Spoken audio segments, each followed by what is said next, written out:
I hereby call the meeting of the Moore County Board of Education into session. Is there a motion to go into closed session pursuant to Roman numeral 1 of our agenda? So moved. Is there a second? Second. Is there an amendment? Yes, sir. Mr. Chair, I would like to make an amendment that nobody other than the board attorney can record audio or visual, anything in closed session. Do I have a second? Second. Okay, all those in favor of the amendment, say aye. Aye. Aye. Any opposed?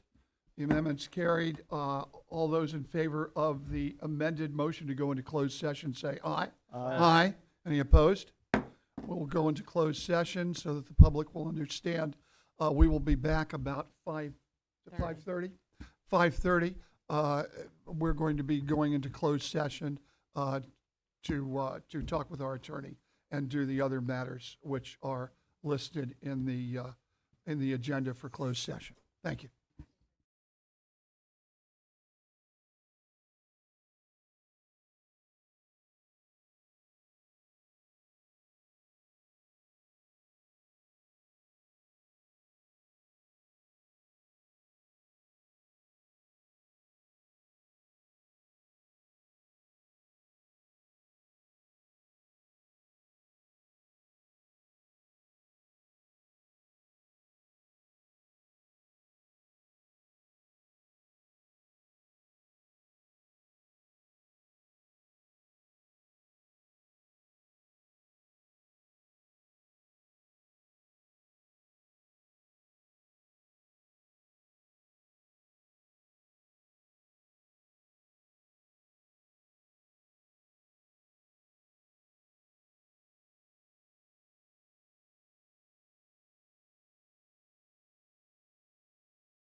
calling this meeting of the Moore County Board of Education into session. At this time, do I have a motion to approve the agenda? Oh, excuse me. Is there a motion to come out of, to secure from closed session and go into open session? So moved. Okay, is there a second? Second. Okay, all those in favor say aye. Aye. Any opposed? Motion carries. Okay, now, is there a motion to approve the agenda? So moved. Mr. Holmes. Is there a second? Second. A second is, all those in favor say aye. Aye. Aye. Any opposed? The agenda is approved. At this point in time, let me call Ms. Ashley Priest, who is going to come and introduce some students for our Pledge of Allegiance. Hello, I am Ashley Priest, the proud principal of Elise Middle School. And here to do our Pledge of Allegiance, we have Hernan Cabrera and Sydney Yao. And then to do our inspiration, we have Emily Avila.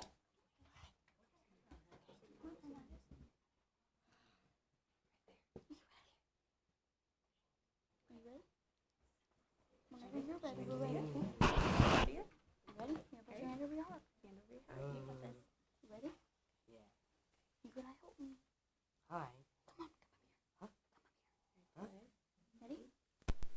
I pledge allegiance To the flag of the United States of America and to the republic for which it stands, one nation, under God, indivisible, with liberty and justice for all.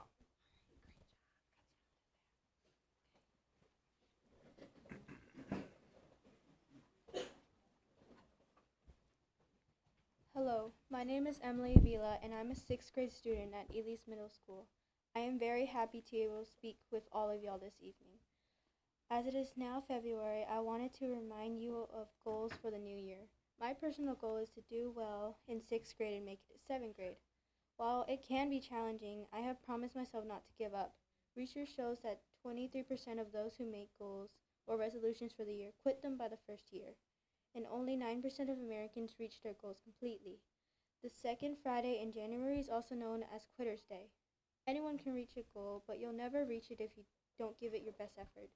You should never give up and always keep going. Therefore, I encourage you to be like the small 9% of Americans and keep fighting and working towards your goals and resolutions for the year. Thank you.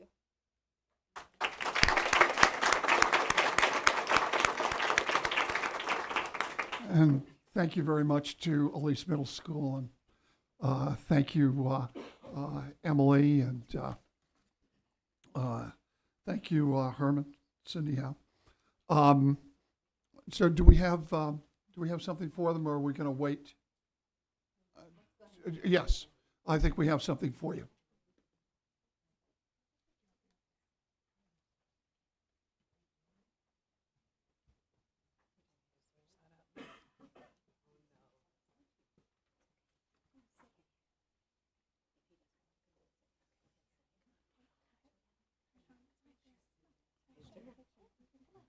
Come on up, come on up.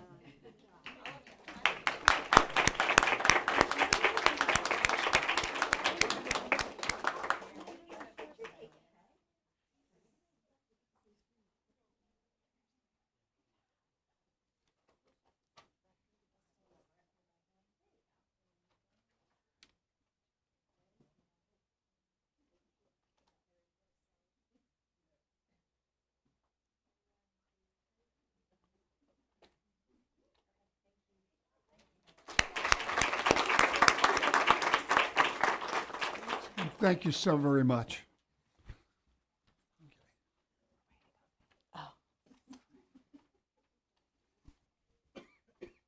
And so let me, at this point, turn it over to our Vice Chair, Shannon Davis, for our moment of silence. Yes, if everyone would just please join me for a moment.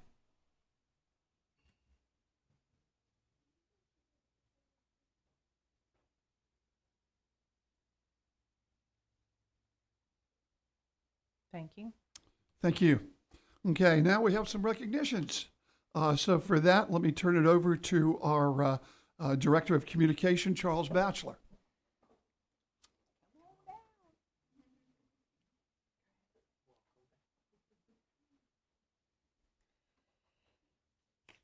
Shannon Bates and Ivan Benhume, please join Vice Chair Davis and Board Member Caldwell at the front.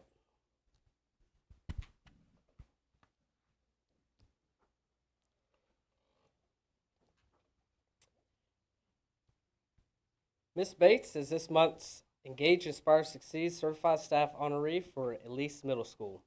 Mrs. Bates is more than a teacher. She's an educational rock star. Her commitment to bonding with students is evident in her engaging 6th grade math classes. Through collaborative groups and daily sessions, she sets high standards and students consistently meet them.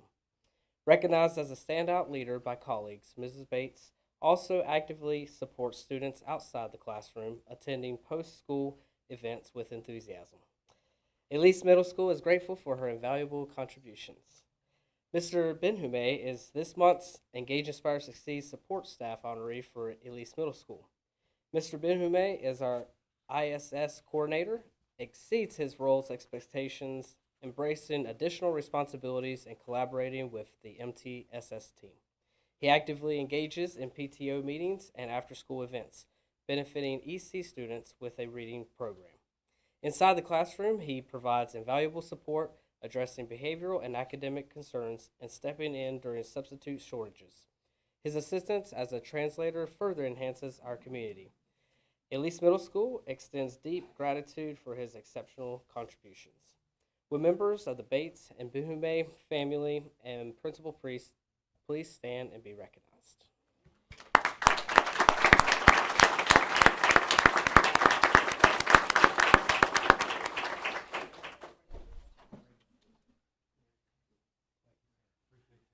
Thank you so much. Thank you so much.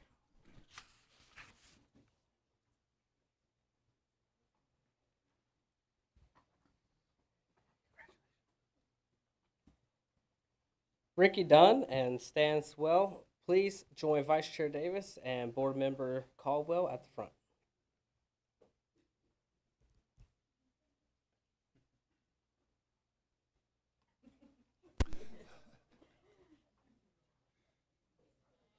Sewell? I'm gonna try. Mrs. Dunn is this month's Engage, Inspire, Succeed Certified Staff Honoree for Westmore Elementary School. Mrs. Dunn, our dynamic 2nd grade teacher at Westmore, brings innovative teaching methods developed during her 3 years in Randolph County. She excels in building connections with students, families, and staff. Actively involved in the Sunshine Committee and the 2nd and 3rd grade professional learning team, she enhances our school's collaborative spirit and educational environment. Mrs. Dunn's passion and dedication shine brightly in her work at Westmore. Mr. Sewell is this month's Engage, Inspire, Succeed Support Staff Honoree for Westmore Elementary. Mr. Sewell's dedication to Westmore surpasses his role as a part-time custodian. His unwavering dependability and cheerful demeanor make him invaluable. His infectious humor brightens our days, embodying honesty and hard work.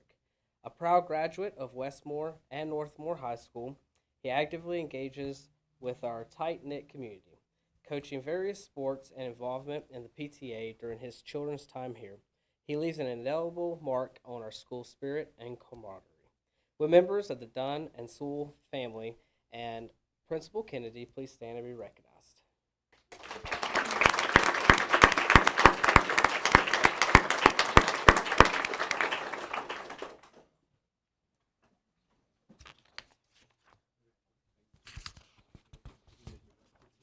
Congratulations. Thank you.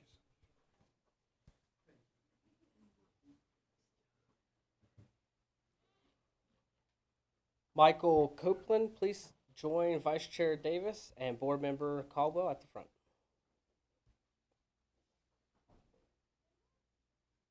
Michael, a senior at Northmore High School, is this month's Engage, Inspire, Succeed Student Honoree.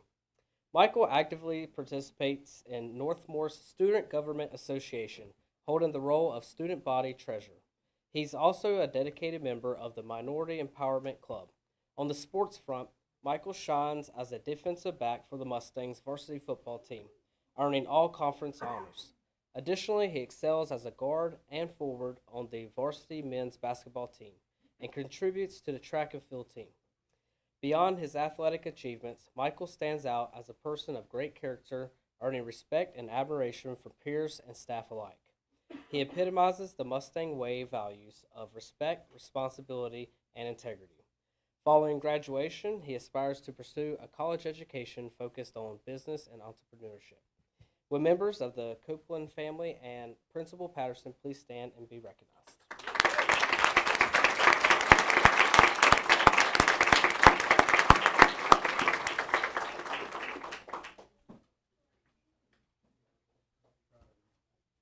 Congratulations, young man.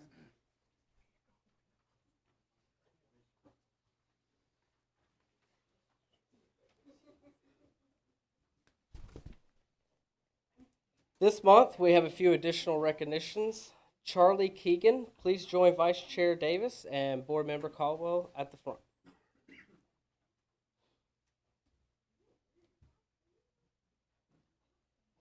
On January 25th at McDeeds Creek Elementary School, our district participated in a district spelling bee, spanning an intense 21 rounds. The showdown was between Charlie from Aberdeen Elementary School and Henry from Pinehurst Elementary School. In the climatic 21st round, Charlie astounded everyone with her flawless spelling of Bethesda. Charlie's win secured her a spot in the regional competition in Charlotte next month, where she will represent our district. Congratulations, Charlie. Your remarkable achievement reflects your hard work and skill, and we are incredibly proud of you. Best luck in Charlotte.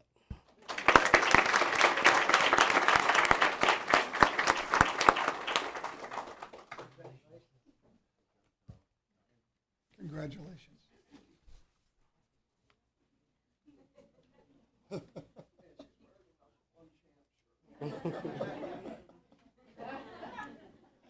Ashley Love, please join Vice Chair Davis and Board Member Caldwell at the front.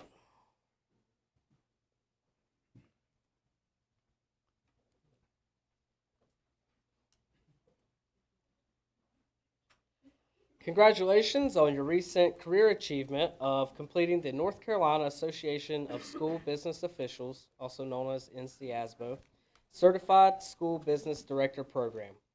Certification requires the completion of 36 courses, each with an assessment.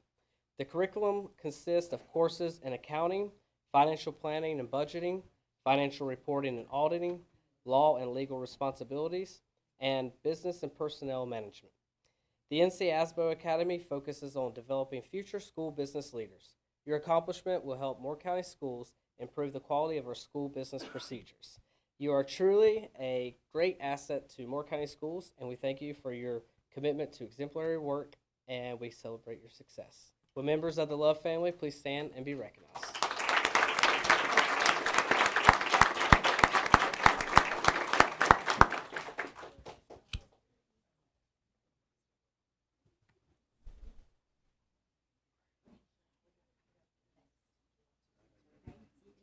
Congratulations.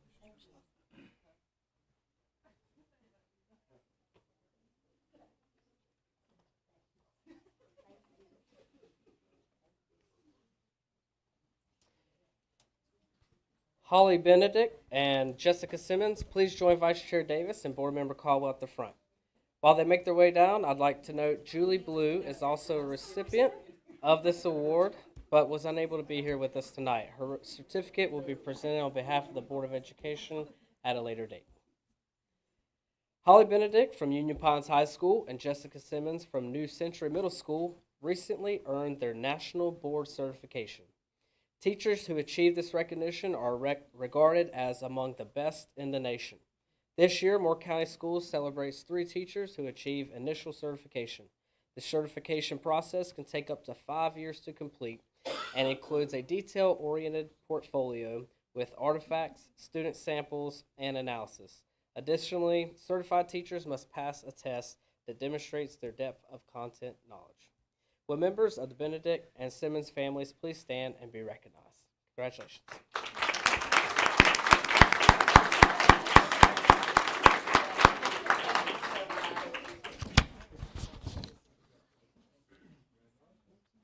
so much for your hard work. Thank you so much for your hard work. Is it?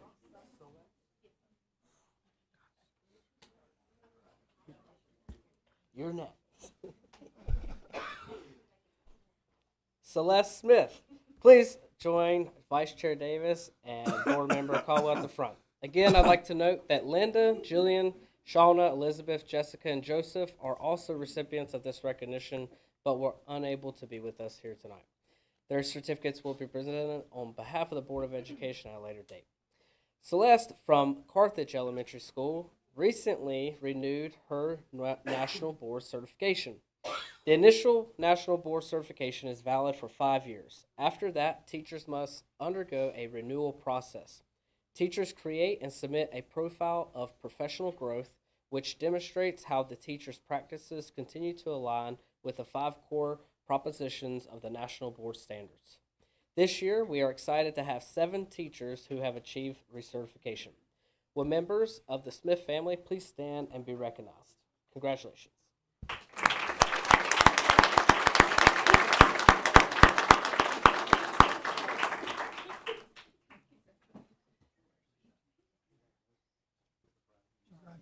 Congratulations.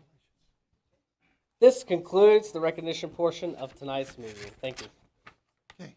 Thank you very, very much, Mr. Batchelor. We appreciate that.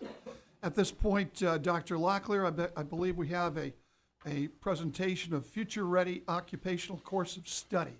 Yes, sir. Very proud to be bringing this presentation to the board tonight and to the public.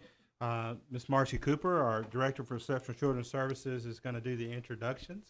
But we've got a really great presentation and some great students from Union Pines High School. So we're looking forward to having them be part of the presentation tonight. So, Marcy? Thank you. Good evening, Chair Levy and Dr. Locklear and board members. I have the privilege tonight to introduce to you Leah Bartram.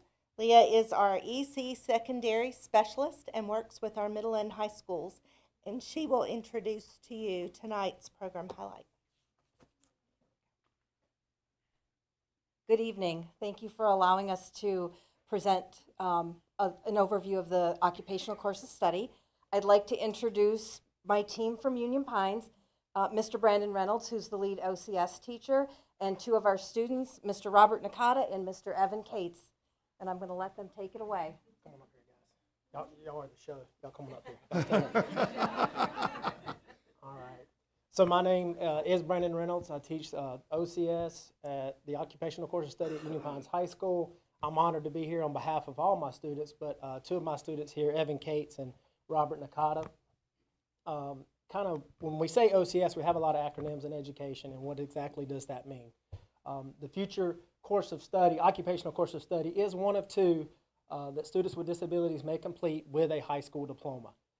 It is available for those students who are specifically identified for this program. And they require, for students that require a variety of substantive instructional supports and accommodation, and their primary goal is to seek employment after high school. So we're working on those transferable soft job skills, employability skills, as well as the academics. So the requirements for their diploma is they have 22 credit hours, which the academic work along with work hours. So it is something that they have to work at academically and seeking those employability skills and gaining those that are ready for employment. They also present a career portfolio as a senior. They start working on typing that up sophomore, junior year. They're building different things, resumes, sample job applications that they put in their portfolio along with their IEP goals. This is just a highlight of all the things in the classes that they take. I'm not going to go through every single one of them, but as you can see, they take English, math, a lot of the same classes that the traditional students would take. They take the EOC classes, the final exams, Math 1, Biology, and that's actually English too for that. They get the services in an EC classroom, but they sit for a career and technical ed. They need 4 credits, and they actually sit in the general education classroom for those with their non-disabled peers.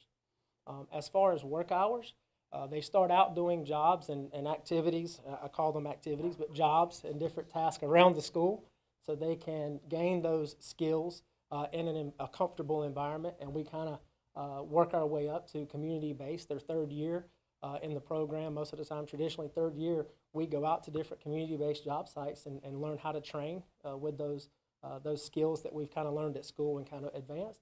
And then the goal is to get 225 hours at the end of paid employment or some type of traditional or formal volunteer hours. As you can see, it's kind of overbase of school-based, the different activities they've done or that we do at Union Pines. I know Northmore and Pinecrest, they have a variety and variation. Some of the stuff may be similar. But at Union Pines, we run a coffee shop in the fall. We have a car wash. We clean the cafeteria, help the ladies unload the cafeteria truck.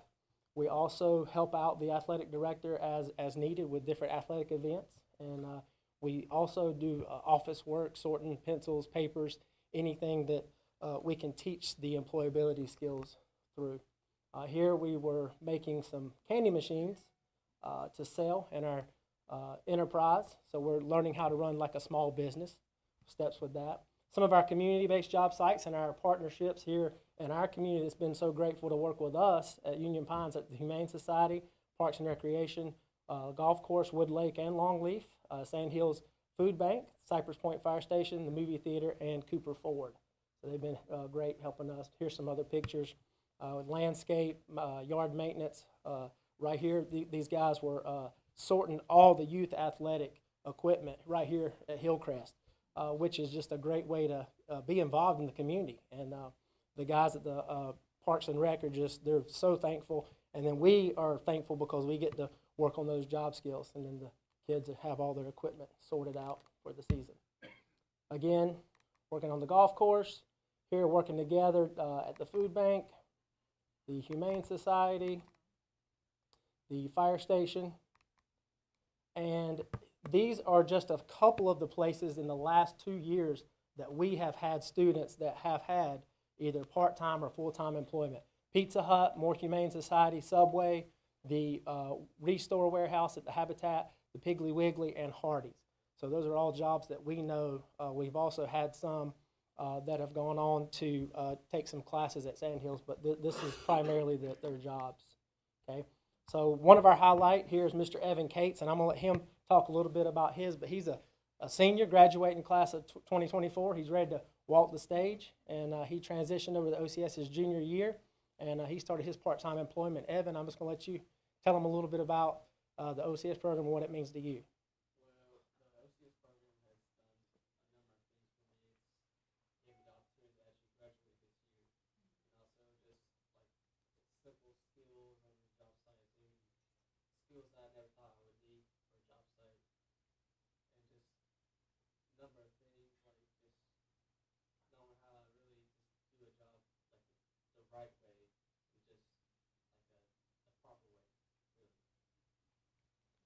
Well said.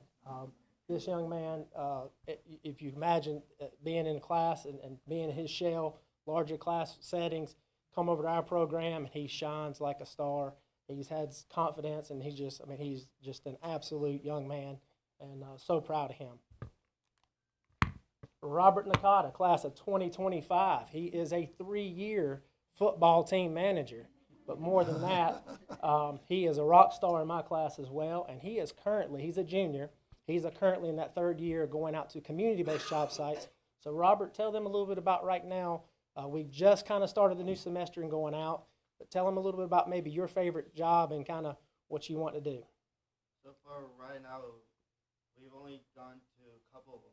So far right now, my favorite is the movie theater, because tomorrow we're going to the Old Steel body shop, and I've always wanted to do automotive. So our goal is to align. We try to align the best we can with their career goals. So he's excited about the automotive shop tomorrow.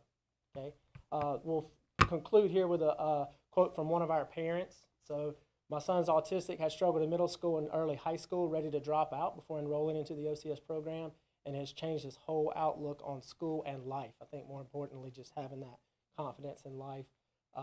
He finished with school, will graduate in June, has a job at the local animal shelter, and will be starting community college in the fall. This program turned his whole life around. So we're just super excited about all of our kids, but especially our OCS kids, every day learning the skills that they're needed to be productive citizens. Thank you.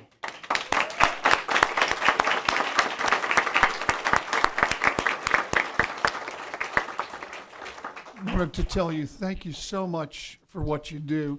And I hope the public will understand now, maybe a little bit better, that our schools are not just sit in a classroom and earn enough credits to go to a college or something like that. It's really about life and dedicated teachers and wonderful students. That's one of the reasons why people have a lot of choices in schools, but why Moore County Schools, I believe, is the best choice. So I thank you very, very much for what you've done with these students. Thank you. Okay, so at this point, we'll take about a 2-3 minute break. I know there are a lot of people here who desperately want to listen to the business portion of our board meeting here, but I'll give you a chance if you'd wish to leave. And we thank you very much for your attendance. Yeah. So we'll stand.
Calling the Moore County Board of Education back into session. At this point, do I have a motion to approve the consent agenda? So moved. Okay. Is there a second? Second. There's a second. Okay. All those in favor on the consent agenda say aye. Aye. Any opposed? Motion carries. At this point, let me call on Mr. Benway because you have a presentation. Year of Discovery.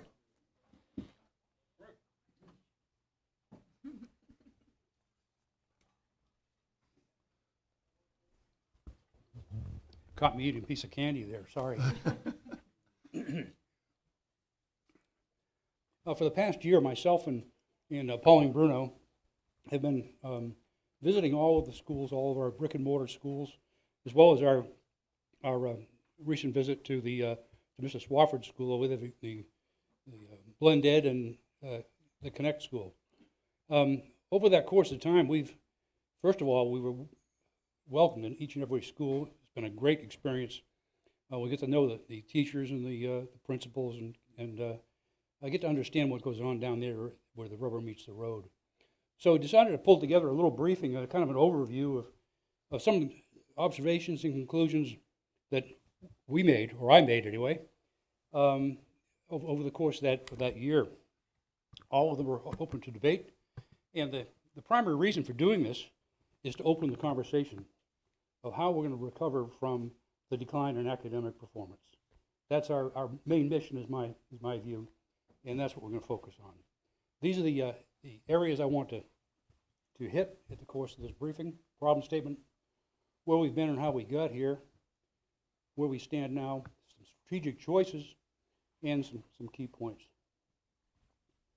Okay, problem overview. And there are many elements to that problem overview. Moore County School must adapt to the teaching and learning demands of the next 10 years. There's a notion I sort of started called Menlo Park South. Menlo Park is a place where Thomas Edison set up his laboratories back in the 1880s. And within about 10 or 15 years, he had thousands of collateral engineers, mechanics, and other entrepreneurs that came and joined him just to be where all the intellect was, where the cutting edge was. I think we have the opportunity to create that sort of environment here in Moore County. And in order to do that, I think we have to be able to shape a curriculum that feeds into that and makes that all possible. And I think it requires a whole-of-government approach. And that's parents, the Board of Education, county commissioners, and a legislative team. They're going to be very important in that process.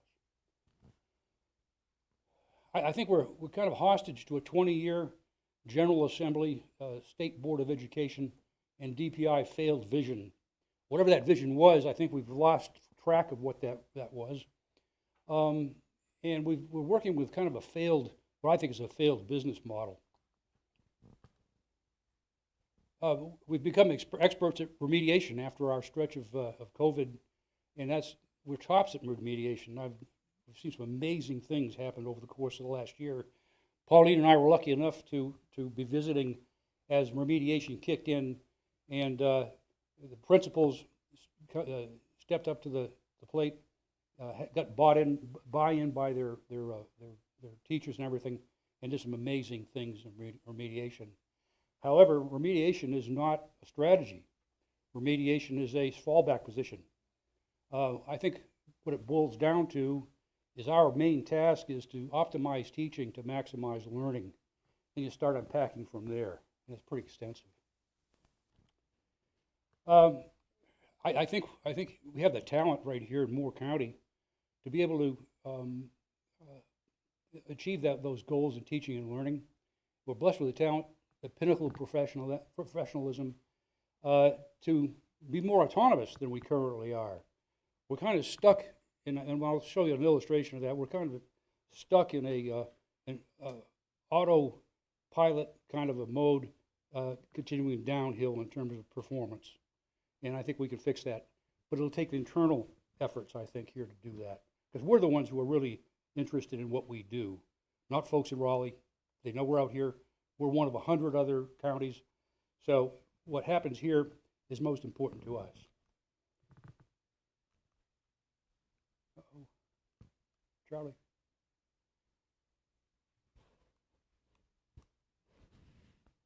Did I break it? Okay. Moore County Schools is the crucible Moore County Schools is the crucible by which Moore County will prosper in the new industrial environment that's emerging on our northern boundaries. Either that change, that progress will be shaped by us, we'll manage it, or it's going to manage us. We don't want to be the victims of something. Let me give you a kind of a war story. My hometown of Marlborough, Massachusetts, back in the 60s, was on the cusp of the IT, digital revolution. Outfit called Digital Equipment started up there, and it became a huge magnet for all the cutting-edge folks in the IT industry. And it built up. We had a wonderful New England town, put it that way. And by the very nature of the IT culture, it's a transient culture, constantly moving. Folks move in for a year, move out, they're all replaced. There's no sense of community developed in that kind of an environment. And it began to show, ultimately, about 5 years ago, we were looking at what was a once beautiful New England town was now a retail wasteland. And I mean that in every sense of the word. So we have to, I think we have the opportunity to control that sort of thing. We're going to be subject to an influx of an awful lot of people. And if we shape our conditions correctly, we can minimize that disruption that's inevitably going to occur. And hopefully, if we're proactive, we can embrace these folks and convert them to what Moore County is, which is a great place, unusual place. And I think we need to mature our strategic vision to account for that enhanced training and learning demanded of that Menlo Park South environment we're talking about. Right now, the General Assembly, there is no champion for K through 12 teaching and learning or schools. I think we need to recruit some, because some of the things we're going to need to be able to do down the road are going to require some legislative fixes to position ourselves better. Okay, how we got here. If you take a look about the last 20-odd years, we've had North Carolina has exhibited a continuing downward trend in performance, academic performance. So we hit the COVID-19 time frame. By the way, en route, we've kind of adjusted and changed the field goals in the goalposts en route. We've changed the ratings for schools and how we rate schools. So at the beginning of COVID-19, now we drop off into about a 2-year hiatus in learning and discipline. That's going to be a hard one to overcome, no question. There are the new ratings for the different ratings for schools, etc. What used to be an A at 90 to 100 is now an A at 85 to 100. So we really moved that goalpost a good deal. So we've essentially, over a course of 20 plus years, institutionalized an academic decline, such that North Carolina is 43rd in the nation in terms of academic performance. There were a couple of West African nations who beat that position, by the way, in comparison. In the course of those 20 years, Moore County has underwritten $2 billion of investment in our schools to finance that decline fundamentally. And by the way, that decline really doesn't reflect the elites or your upper middle class. That decline where it hits hardest is in the middle class and lower middle class. Those are the kids who are affected by that. And those are kids who've been shortchanged over the years in terms of their futures. We tend to pick at scabs, the same scabs all the time. We come back to the books, we go away from the books, and we come back to the books. We never do seem to cure the problems at their root, and we need to do that. I'm kind of a systems integration guy. My world revolves around systems that either mesh or don't mesh. So that's how I evaluate how we're operating here. Are our systems tuned up? Are they meshing, or are they not meshing? And if not, why not? Okay, so we took that 2-year learning and discipline holiday. Fundamentally, the legacy board was immobile in that respect. We went through all that time frame without really planning for what happens at the end of this thing, at the end of this COVID stand down. DPI tended not to be an active participant in that whole process either, from my perspective. Okay, we talked about the performance goalposts. So in 2022, we have 2 F schools, and we all go to general quarters appropriately. We need to do something about this. Going back to there, we're now at the 2022 point, coming back from COVID, and it's slow. There we go. And now Moore County initiates truly a Herculean effort at remediation. And our superintendent and the staff and all the principals out there, those rock star principals, are to be commended for accomplishing this remediation. Nonetheless, the remediation, that huge effort, brought us back to where we were at the beginning of COVID. So we're still living with a 2-year deficit in learning, and there are 6 grades from that cohort that are still moving through the system. I don't know how we ever recover that for those kids. But anyway, that's the way it is.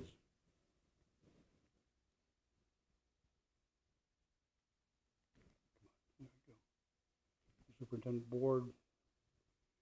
We visited all those schools with the principals and the faculty and the staff. By the way, we even rode a couple of school buses home after these visits. What were we thinking? We wanted to really learn how we teach and learn in Moore County schools, and we've gotten some pretty good ideas on how that works. Despite the DPI failings, MSC implements that Herculean remediation in 22-23. Blah blah. Continuity, consistency, are vital. We were visiting Carthage Elementary School and walking the campus with Principal Debbie Warren, who was our principal of the year last year. And I said, Debbie, what's the key to a successful elementary school? And she immediately said consistency and continuity. And bingo, that pulls so much together in conjunction with the optimizing teaching and maximizing learning factor, such that the strategic elementary school idea is born. And I'm going to talk to that next month in greater detail. But the idea is that there's if you run a PERT chart through the school process, you hit the elementary school, and that is the key.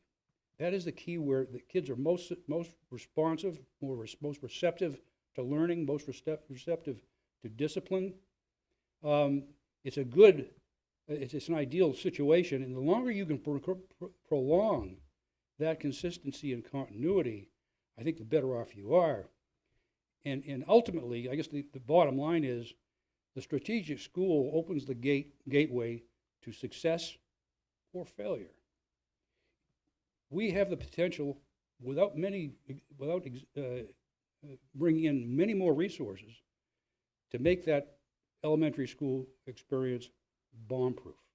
I believe that. I believe we can provide an 85% solution, hand it off to the middle schools. No reason why we can't. Okay, and one of the phenomenal things we got involved in and observed during our year were the professional learning teams. These were the folks who tracked every kid's progress through school.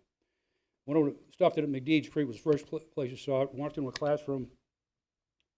All along the walls, all the classes are the grades are lined up. All the courses and all the kids are assigned either a red, green, or amber sticky. Red means the kid's in trouble.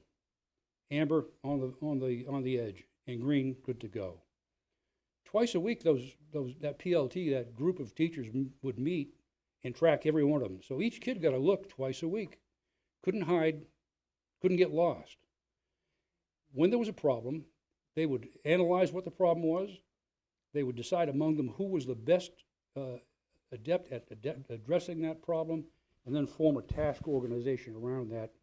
And literally, there were tailor-made solutions for those kids, and those solutions were implemented until that kid got out of trouble and hopefully into the green. So this was an exemplar, and this is happening across Moore County, by the way.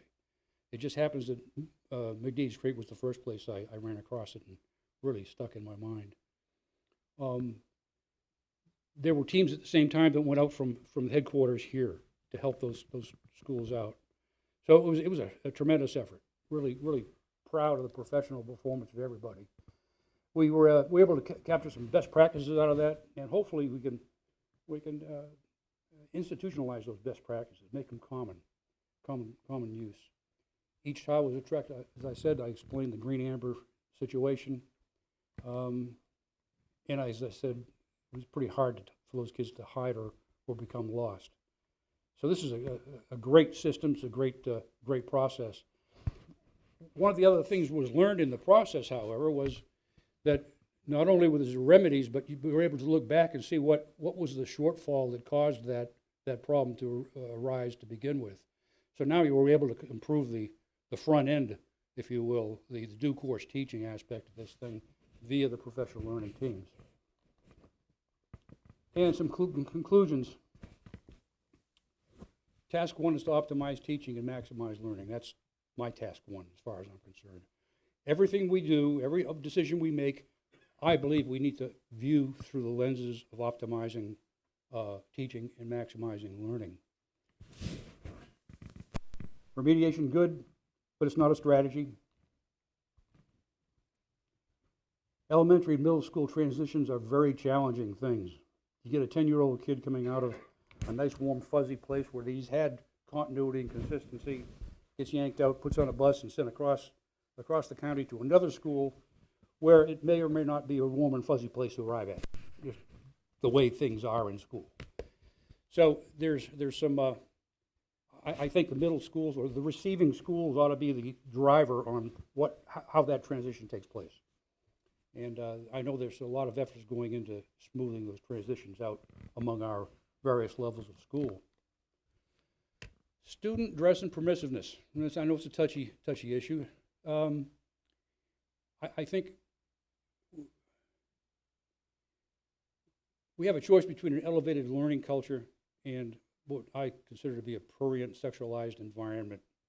In some of our schools, the latter exists and takes place too often. I think if we're going to achieve good order and discipline, we're going to focus on learning, truly learning. We need to do something about the sexualized environment that we're inviting. I'd like to talk at some stage before the next 3 years is over about uniforms again. And I think we can make a pretty decent case for it as being essential to elevating the culture of the classroom.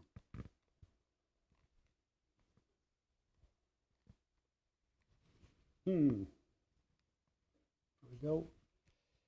One thing that really impressed us was the U.S. Navy and U.S. Air Force junior ROTC programs. Now, if you're looking for an exemplar learning, elevated learning environment, them. This is really where it really happens, and it's a great template. You can't beat it. And it's not that these junior ROTC organizations are fully military. They use military techniques, but what they're really after is developing citizens. That's their focus. They're written, and that's their charter, is to develop American citizens. They do a good job of it, great job of it. Okay, this is the one that grabbed me. The average for sports eligibility on teams. I know there's some good arguments for that, but I think if we're going to become a real merit-based approach here, then we need to take a hard look at that. Maybe forewarned is forearmed. We can get out in front of this thing. Moore County and parent involvement is really low. That's passed on by the faculties of the different schools. Moore County needs to sign up, needs to buy into the Menlo Park mentality if we're going to improve and get out of that slope. About 20%. Now I'm getting that figure of 20% parent involvement in schools. And boy, we need to create a program that encourages that. Social emotional learning. It really bothers me. Social emotional learning was originated by an outfit called Castle in castle.org. Take a look at it on the internet in Chicago. And it purports to shape your child's emotions for 13 years. Any state that gets into my kid's head for 13 years, no matter how noble the purported reasoning is, does not have my support. In Wake County, in Mecklenburg County, SEL is a fig leaf for CRT and for DEI. Nothing less. So this is kind of a blank canvas. SEL is kind of a blank canvas. I do believe that the teachers here in Moore County are straight. They're using SEL's way it's purportedly intended.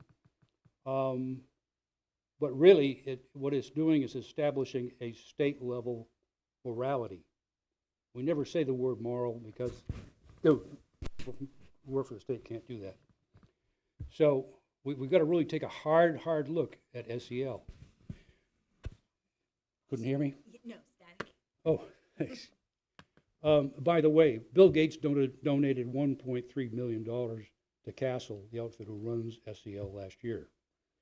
So just take that on board. We've got to take a hard look at it. We've got to be vigilant and see where this thing all goes.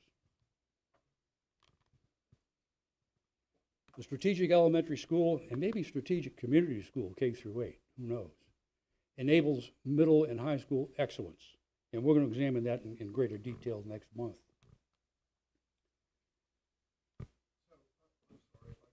If I could interrupt here, what are we exploring next month, and could you expound upon that a little bit? I'm not familiar with next month's agenda. Well, I'm just shaping it up right now. The strategic elementary school is a concept where we get to optimize teaching and maximize learning on a basis of consistency and continuity. We have the way to shape, a model to shape elementary schools to achieve those goals and to improve the output into middle school and high school. Okay, thank you. And my campaign motto still holds: nothing changes if nothing changes. Okay, and we're at a crossroads. We're at a choice here. If the clicker will let me. Thank you. We're now at a position where we were back when COVID-19 hit. Now we can stay on that downward trend, the DPI inertia, the General Assembly's inertia of 20 years, and continue down that path, and fundamentally to irrelevance, failure. And where will we end up at Potterville 10 years down the road? Just my estimate. Or we can go ahead and take the track of optimizing learning, employing something like a strategic elementary school to energize the whole process, feeds into the early college that's emerging right now, and take a whole fresh path to excellence, leading to that Menlo Park, that incubator of entrepreneurship, of talent that draws people here, draws businesses here in 2034. Key points: choices today define outcomes in 2034, and MCS is a catalyst. Moore County is a hostage to a failed General Assembly and SBOE leadership and permanent management. We're stuck in a line item budget environment. If Craftsman Corporation wants to make 100,000 screwdrivers every day, line item budget's the way to go, no problem. But if you're trying to run an enterprise like the Moore County Schools, a multidisciplinary organization that requires innovation, insight, agility, then that is the entire wrong budgeting process to be saddled with. There's very little flex in the system, and if the superintendent wants to develop some enhanced program somewhere, he really can't do that. He needs to have the autonomy, the dollars directly under his control to shape the future of this organization. And as I say, we've had a 20-year DPI autopilot downward. If that had been a business on the third year, you'd have gone out of business. But because it's government, we keep pouring money into it, and since nobody was doing anything about it, it just kept on going. Like I said, we pumped $2 billion into this thing. Impacts the middle and lower class students the most. Catch-up remediation must give way to conditions that optimize teaching and maximize learning, and that equals a strategic elementary or community school template, if you will. Campus culture must be elevated.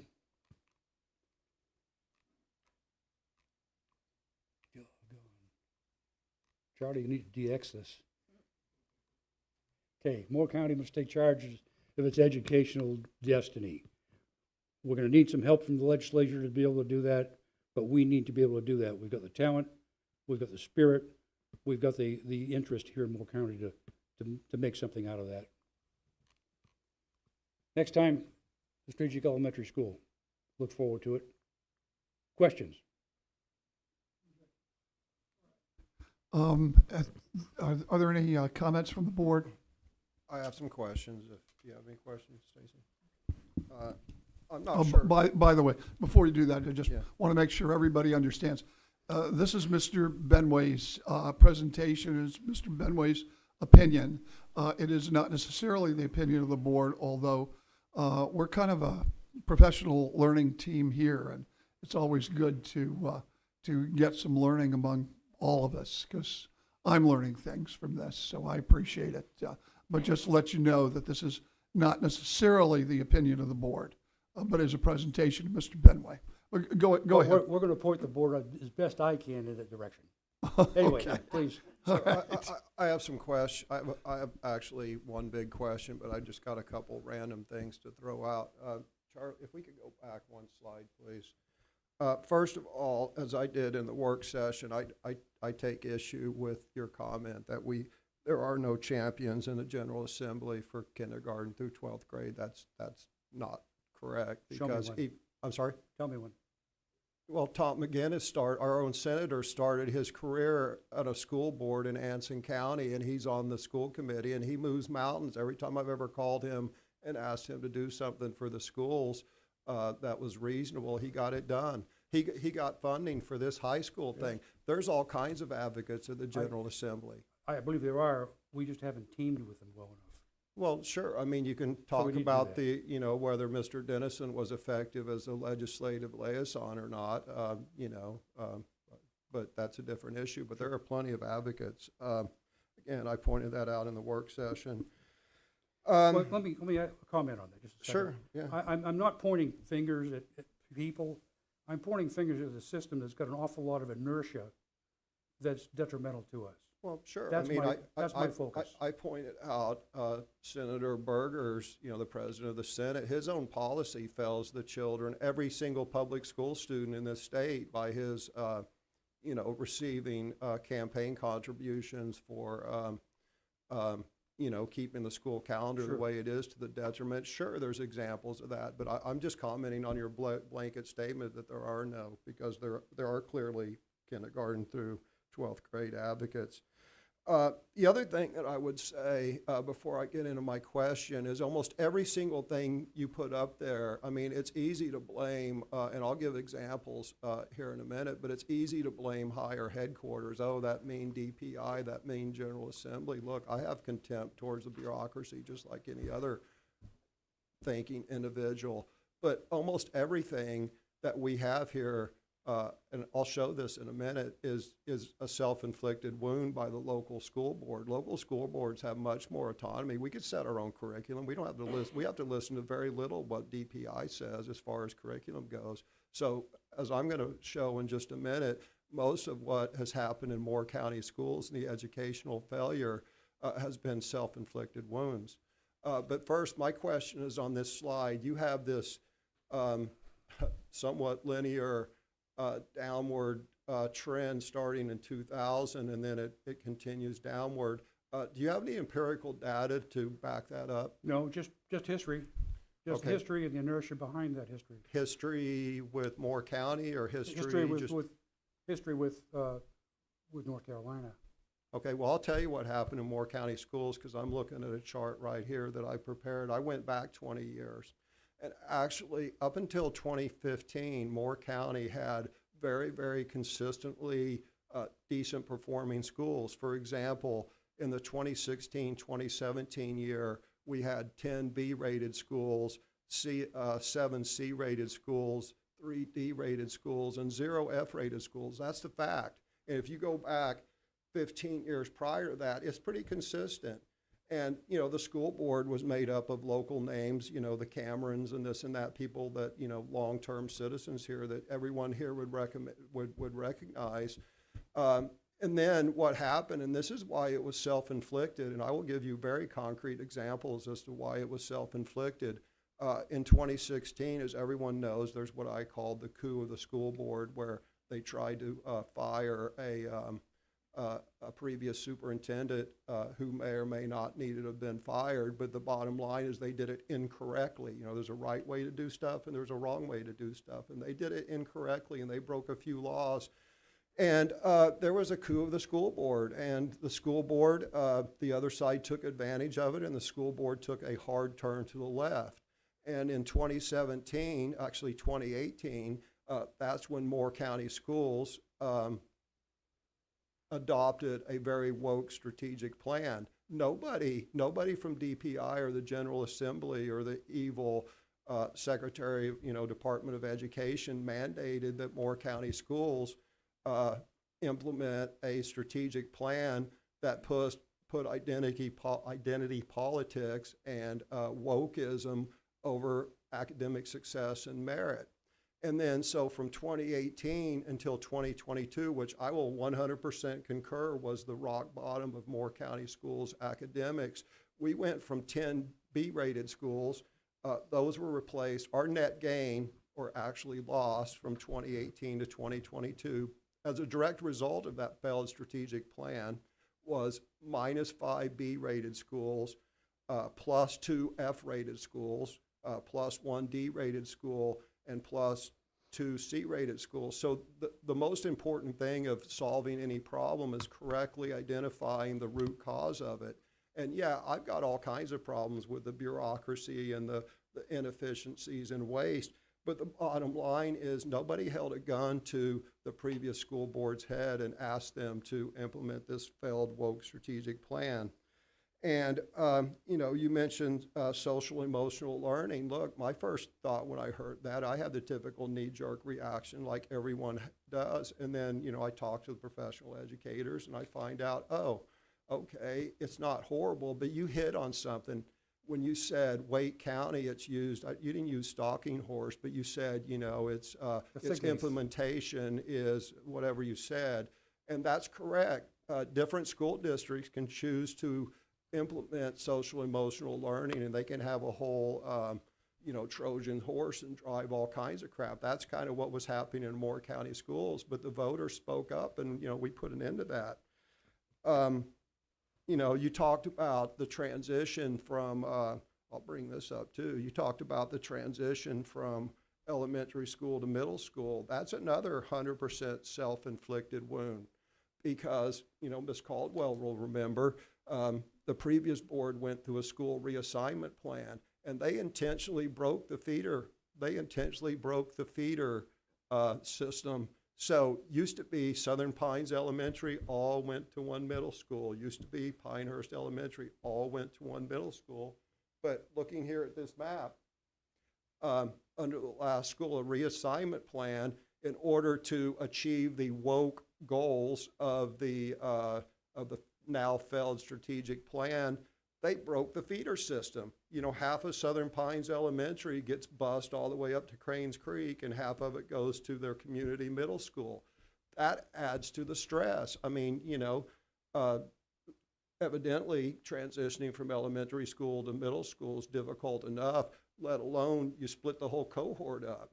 Same thing with Pinehurst Elementary. Pinehurst Elementary looks like they just drew a Mason-Dixon line right there through the middle of the attendance zone, and half of it goes up to, you know, one middle school and half of it goes down to, so the last school reassignment plan, they intentionally broke the feeder system for Southern Pines Elementary, McDeeds Creek, Pinehurst Elementary, and Cameron, and we're dealing with the results. My point of this is that very, very, very, very much of what, we blame on higher headquarters was in fact a self-inflicted wound by a duly elected school board. And that's why the citizens of Moore County, starting 4 years ago, looked back and said, we got to put a stop to that. And that's why they elected reformers to the school board. In fact, that's why you and you and you were subsequently elected to the school board.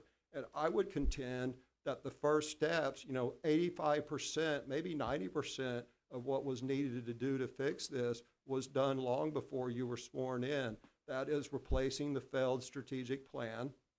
That was, and that plan includes, as Chair Levy will point out, a part about citizenship and proud citizens of the United States. We adopted Ed Denison's ban on critical race theory. So the seeds, yes, I will concur that the bottom occurred in 2022. We're doing Herculean efforts, but I think the roadmap's already there. I think we've got a dedicated team. I mean, certainly the central office and Dr. Locklear and his team. I mean, my God, we've got phonics now. We got rid of sight words.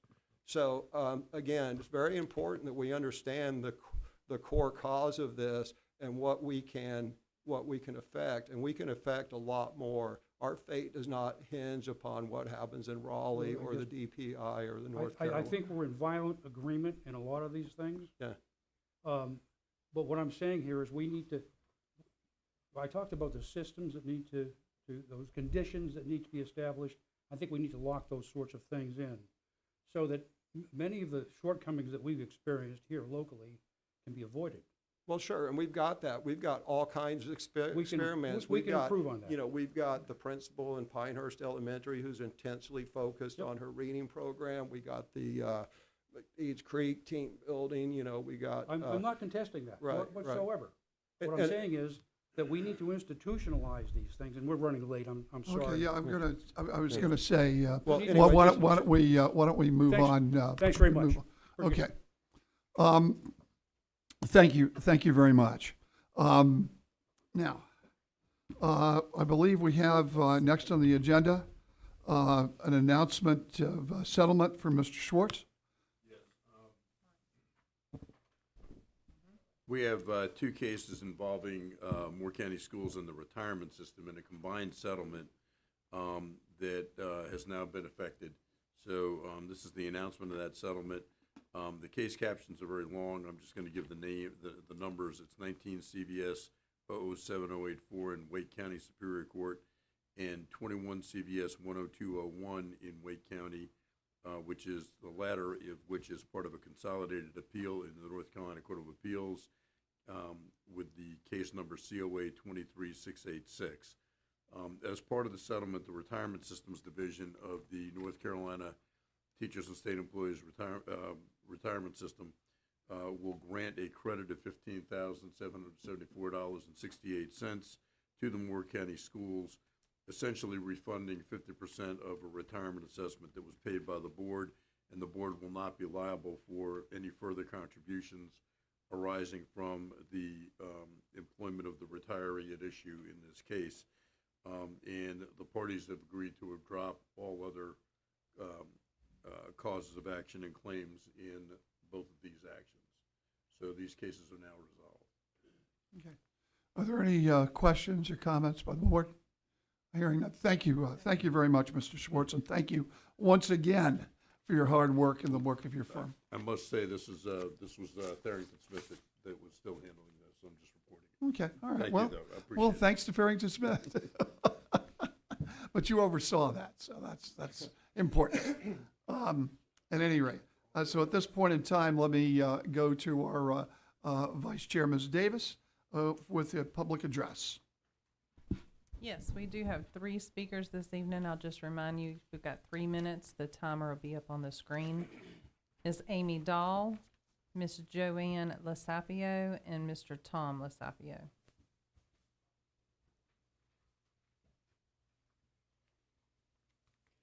This is going to mess up my timing, but I want to thank Mr. Benway for your journey of discovery and I understand Ms. Bruno was part of that, and for initiating a discussion of the future of our schools. I respect that.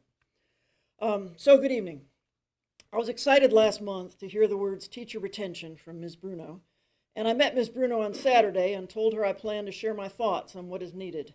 But there's an elephant in the room, and I realize my ideas won't help much if you don't address it. So I will cover my main ideas very briefly. Teacher retention cannot be an add-on, it must be central. Any policy change, down to changes in dress codes, will impact teacher satisfaction.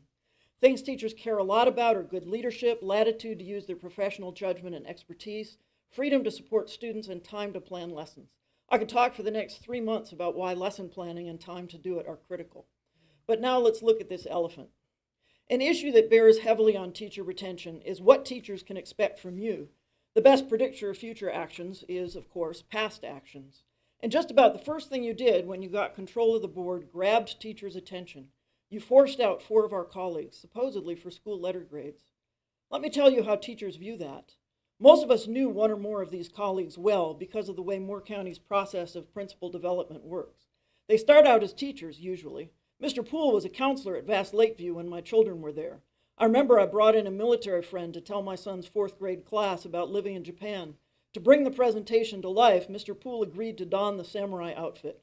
It was his size. I still have pictures.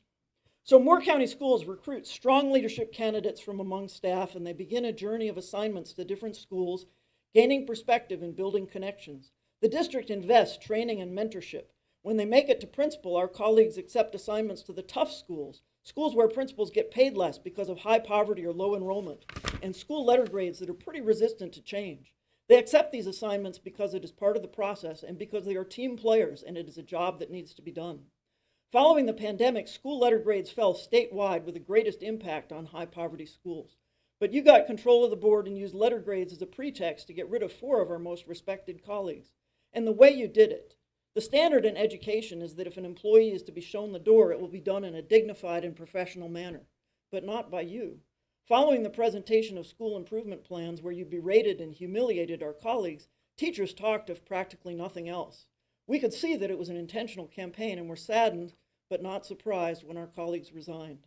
And we know the pretext is bogus. It's a shame that North Carolina has a system that purports to rate school quality and fails to do so, but that's the way it is, and as the Board of Education, you certainly know that.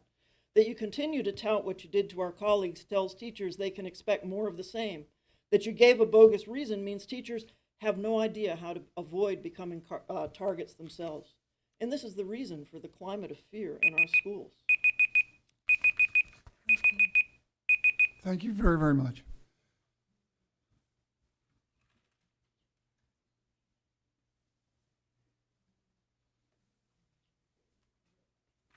Hi, everybody. My name's Joanne Losapio, and I'd like to comment on 2 topics. First, I have noticed and appreciate the board's efforts over the past few meetings to put more public interest topics on the board action portion of board meetings, rather than approving them en masse on the consent agenda. I understand that any board member can move topics off the consent agenda, and I encourage them to do so. I urge the members of this board to strongly keep in mind what topics their audience, all Moore County citizens, should have knowledge of. For example, the topic Connect Virtual Academy name change to Connect Academy was on tonight's consent agenda. I failed to see how the members of this board could think the public did not need to know that this name change was happening and why. Perhaps some citizens are not even aware of what Connect Virtual Academy is and would benefit from hearing about it.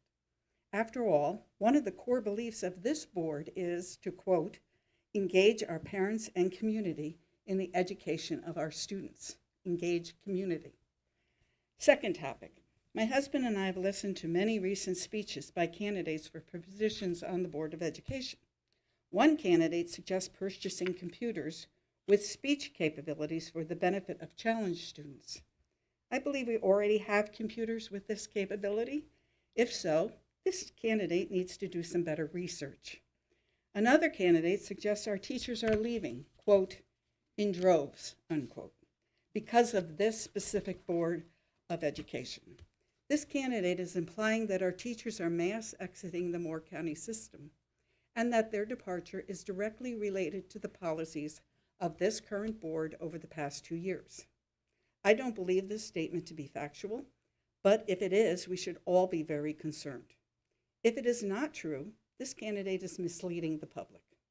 I wonder if she's generalizing based on her own personal feelings about this board. To answer this, I have several questions for the superintendent. 1, how many teachers have left during the past 2 school years, specifically during the time this current board has been seated? 2, are exit interviews conducted with teachers that have resigned? If not, why not? And if so, I wonder what is the number one reason for leaving? 3, what other reasons have been given by Moore County Schools teachers for leaving? I will give a copy of my comments to the executive assistant to the superintendent and board, along with my email address. I would appreciate a response to my questions in writing from the superintendent, with copies sent to all board members. Thanks for your time. Thank you.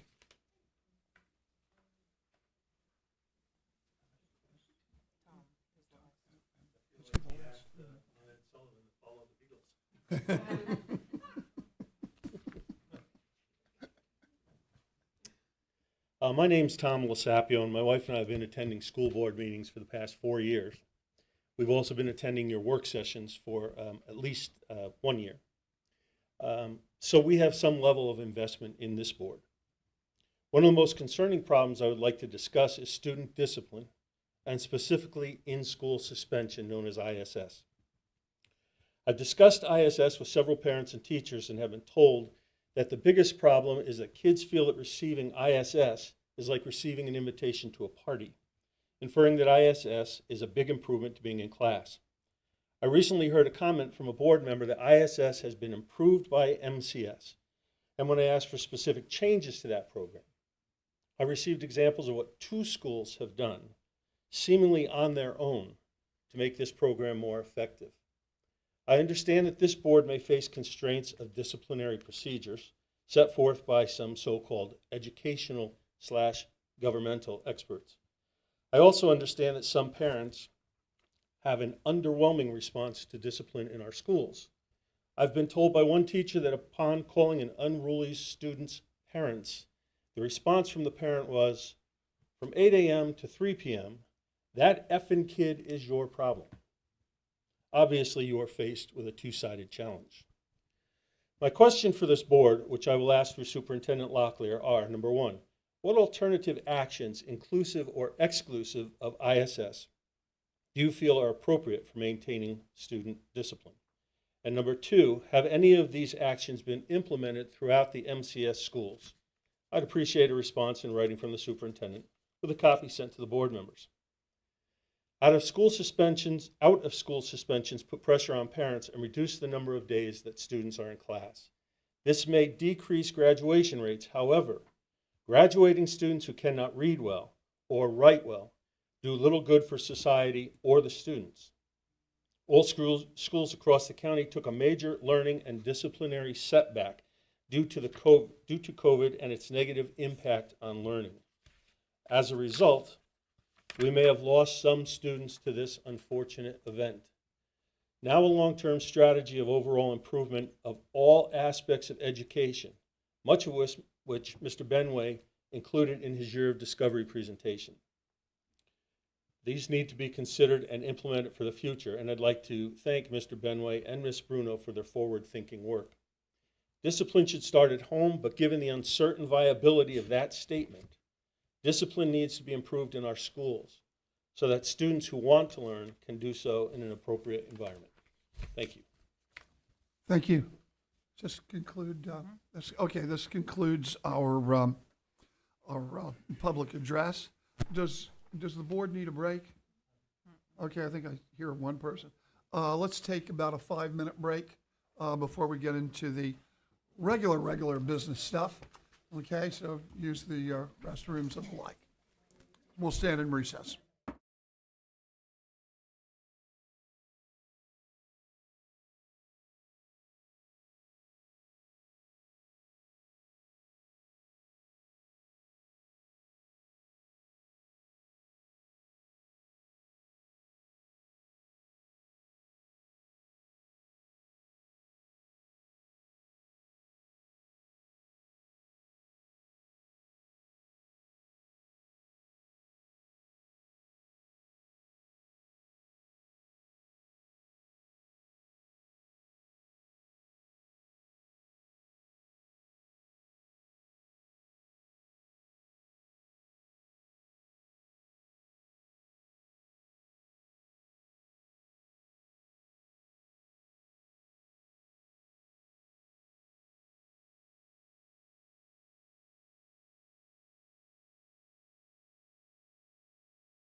calling the Board of Education back into session. So let's take a look at item Roman numeral 7, Board Action, the amended FY 2023-2024 budget resolution for the second quarter. Dr. Locklear. Yes, sir, Mr. Chair. As presented at the work session, Ms. Edmonds presented the amended budget resolution for the second quarter. Went through the details on that. This has come with my recommendation that the board approve this amended budget resolution for the second quarter. Of course, Ms. Edmonds is available for any questions the board may have. Yeah. Questions? Ms. Edmonds, were you going to make a presentation? I'm sorry. No. Okay. Because we did go over this in the work session. But do I have any questions from members of the board? You need a motion to get it on the table. Oh, yes. Is there a motion to approve the superintendent's recommendation with regard to the amended FY 23-24 budget? Okay. Is there a second? Second. There's a second. Okay. Now, discussion. Are there any questions? I would like the central office staff or the superintendent to go through the presentation. I mean, that's what people attend the meeting for. If we're not going to go through the presentation, we should have just put this on the consent agenda. But I've got a few questions, but first it all starts with going through the presentation to put my questions into context. We're happy to. Tina, will you go through what you went through on at the work session in detail and just go back through that presentation? I appreciate it. Sure. The amended fiscal year 23-24 budget resolution for the second quarter for state public school fund. The budget is now at $100,389,381, which is an increase of $4,119,777. Our local current fund is at $39,324,623. There was no increase or no change. Federal program fund is at $20,026,669. This is an increase of $409,804. The local capital fund is at $6,508,636, and there is no change. The school nutrition fund is at $8,375,988. There is no change. The after-school care fund is at $1,500,000. There is no change. And the local operations fund is at $10,042,638, which is an increase of $153,848, making our total amended budget $186,167,936, which is an increase of $4,683,429.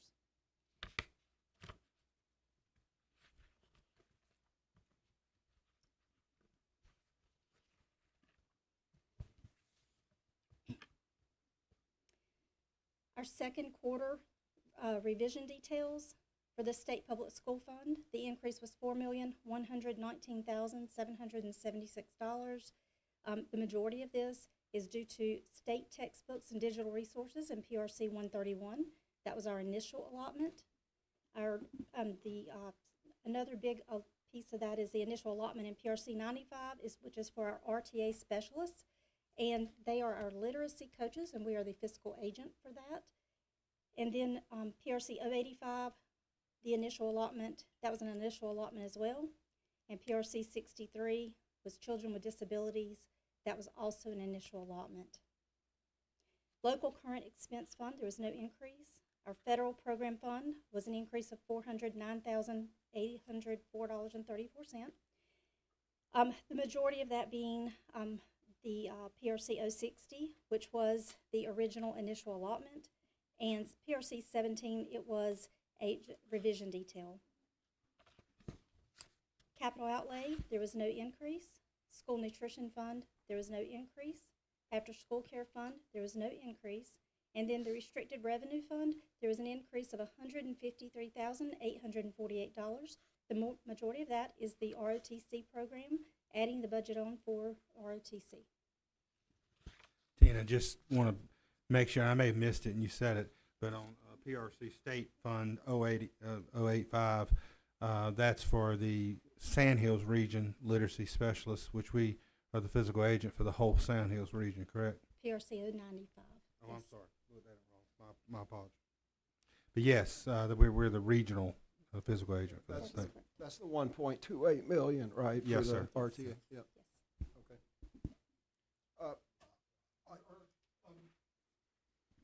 Just so the public understands, what you're presenting to us overall is we have a current budget 23-24. As we go through our year, which we're doing right now, there are certain adjustments and changes and the like. And that's in effect what you're presenting to us to bring us up to date. Am I correct on that? That is correct. Okay, I just want to make sure the public understands. There's a bunch of numbers being thrown out and they made people say, well, what's going on? Millions of dollars here. But really, this is just the adjustments to our budget as we do each year. Am I correct? That is correct. Okay, thank you. Go ahead, Mr. Hensley, you had some questions. Yeah, so unlike the chair, I don't think these are just a bunch of numbers thrown out. In fact, my overarching question is what we're going to do with the extra $3.4 million that we found mid-year. So just let me explain a couple things to help everyone. What the you were at the exact correct place before, Charlie, if you could scroll back down. What the superintendent was alluding to is if you look on this screen at the bottom, there's $4.1 million that we are receiving that was previously unbudgeted for.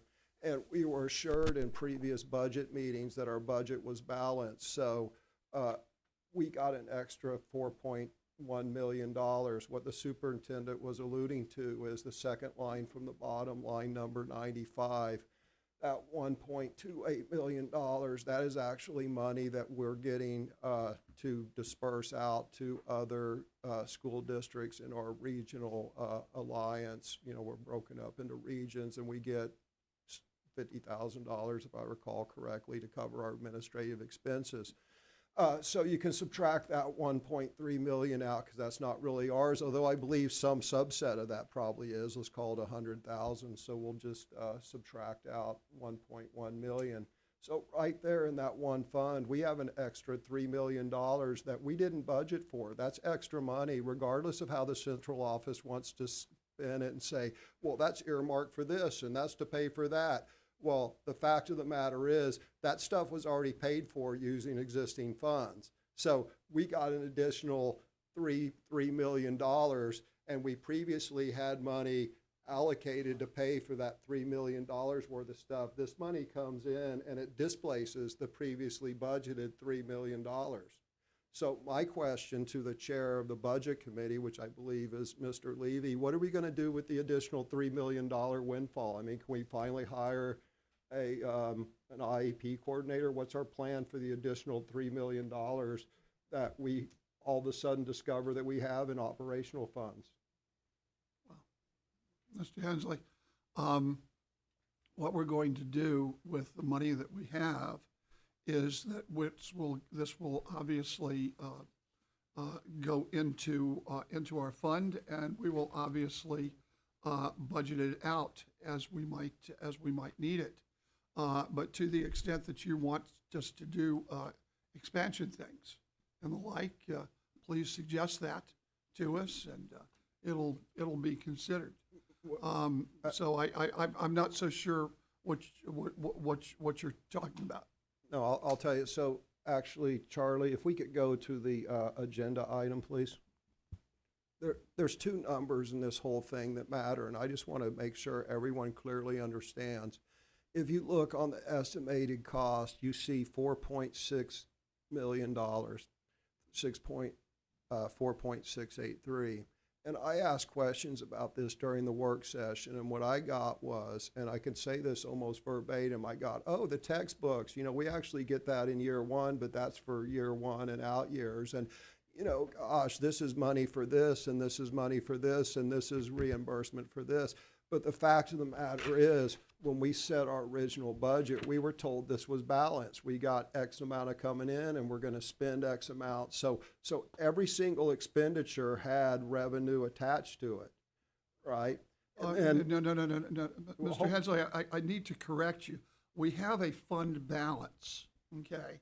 And that fund balance varies with Bob, I'm how not many discussing. teachers. how Bob, many- I have no, the just- floor. just- wait a Mr. sec. Chair, I have the floor. I- When I'm I finished understand speaking, it. you're I more than understand welcome to it. take the floor. I understand it. But when you're talking about balancing a budget, you need to understand about the fund balance. It's not that we do not spend every single dime that we take in. We maintain a fund balance, and that, well, whatever. Correct. I just don't want you to mislead. I Correct. just don't want you to mislead the public. I'm not misleading anyone. We had a forecasted fund balance. We always try to keep our forecasted fund balance at the end of the year, I believe $2 million. It fluctuates a bit. But here's the point. There's only two numbers that the public needs to be concerned about, because I've watched governmental agencies do this hand and sleight of trick, and they tried to, you can go back and watch the work session.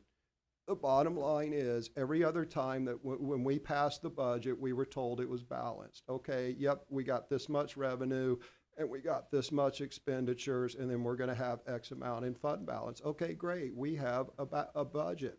Then we get a mid-year correction. I forgot what the last one was, but it was like, yep, these are our revenues, and we've got all our expenditures covered. Well, now we've got $4.6 million in extra revenues. You subtract out the 1.1, that's not really ours. We've got $3.5 million in extra revenue that the last two times we've discussed our budget, we were told that our revenues, that our expenses were already covered. So everyone and all government people are experts at this. They'll always say, oh, but this money is for this, or this money is for that. But what you all need to understand is this and that was already covered by existing funding. So although this comes down and you got to spend this on, textbooks. Well, okay, what happened to the money we already had allocated for textbooks 2 months ago before this came down? Oh, you got to spend this on, this exceptional needs child. Oh, okay, well, you told us that was already budgeted for, so surely we're dislodging money. What I'm trying to alert everyone for, and there's hawks out there that keep this board honest, I certainly can't do it alone, but there's an extra $3.4 million, $3.5 million, and I don't want anyone to lose sight of that, because I want to know what we're going to do with that money. And it's not going to just kind of go in some slush fund and be spent $20,000 here, $40,000 there, a consultant for this and a consultant for this. Why the central office ignores our request for an IEP coordinator. I mean, we voted on that and said this is a priority of the board, and they've done everything except hire. I just use that as an example. Right here's 3.4 million reasons why we should have an IEP coordinator, among other things. This is an example. And look, everybody does it in government, but this is an example of how they do the shell game. This is an increase in our budget, and everybody wants to act like it's not an increase in our budget. This is $3.5 million, $3.4 million worth of additional funds that we have.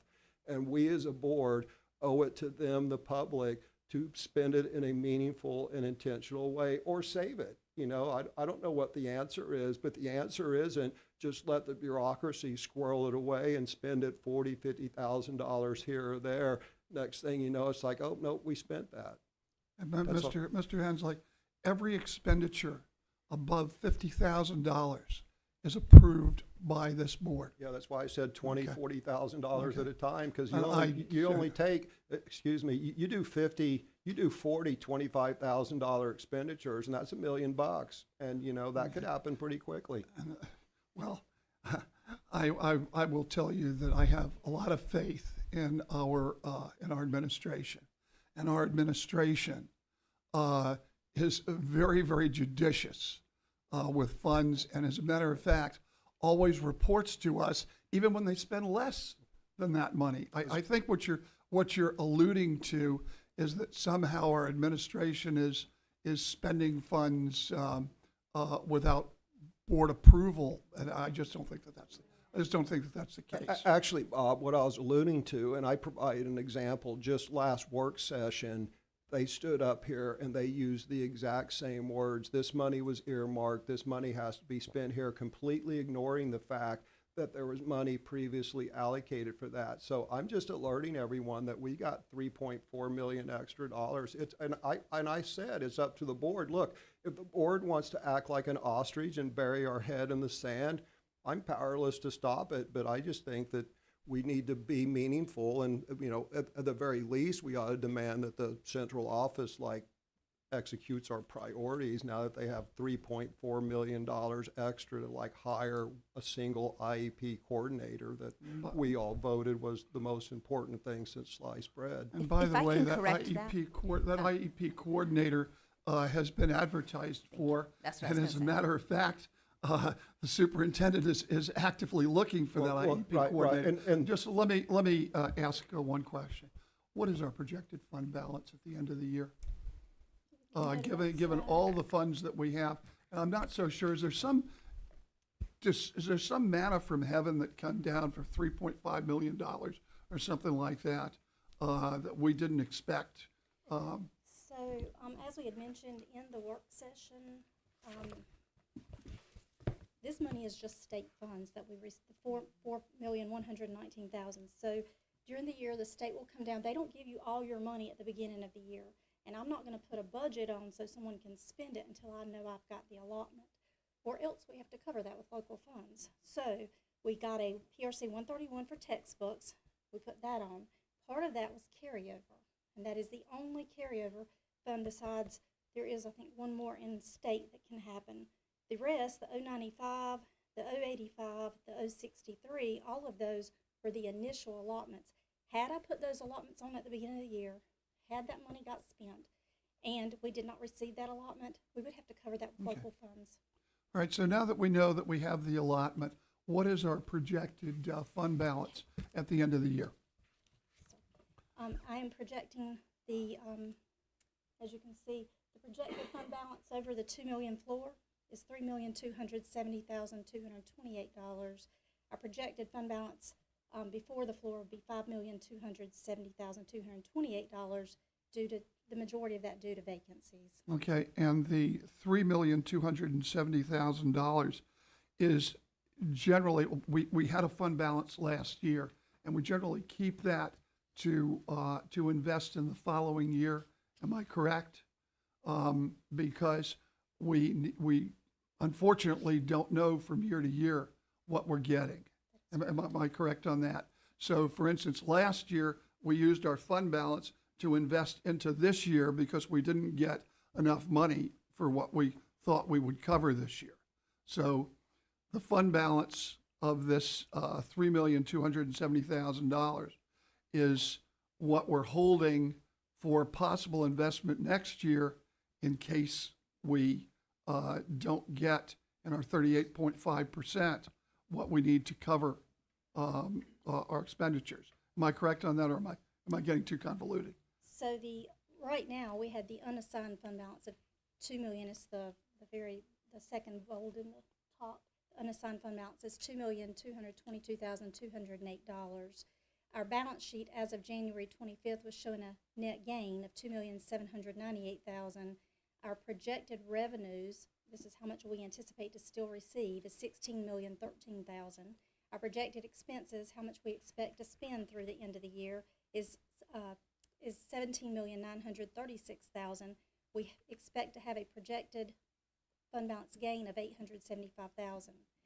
When you take our projected unused fund balance of the $2,173,000 that was assigned for this year, plus our unassigned fund balance of $2,222,000, plus that projected fund balance gain, that comes to a total of a projected fund balance by June 30th of $5,270,228. Okay, and that's not going to be, that is going to be invested into the following year, or will be subject to our next budget. Am I correct on that, Dr. Lockley?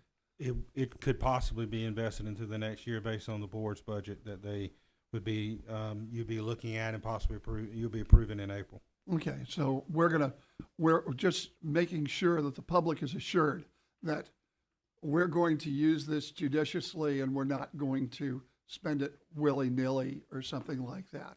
And once again, the administration has to come to us with anything over $50,000 And not only that, but you guys come to us for much under $50,000. So I want to just say, from the perspective of the board chair, we have quite a lot of confidence in what you're doing. And I want to tell you, you are just so good at what you do, because you are really keeping us well informed. Okay. So I have some additional follow-up questions. Actually, I believe I still have the floor, but that's Yes, okay. go ahead. By the way, none of this is an indictment of your performance, Ms. Edmonds. You know how I feel about you. You know, you and all great accountants are godsends. I stand in awe of people who can do the tedious, mind-boggling work that accountants do. But here's my question. You stated to Mr. Levy that you did not book this revenue until it was received, right? I mean, that's what you said. I did not book the allotment in state funds until we received it. That is Okay. correct. Did you forecast it in the budget? I did not. Okay, so it wasn't forecasted in the budget. Okay, that's very interesting. Were the expenses forecasted in the budget? They were not. So what kind of budget process, this is a serious question because this is a serious issue. If we have expenses that we know that we're gonna have, right? And they're not in our budget, that's not really a budget.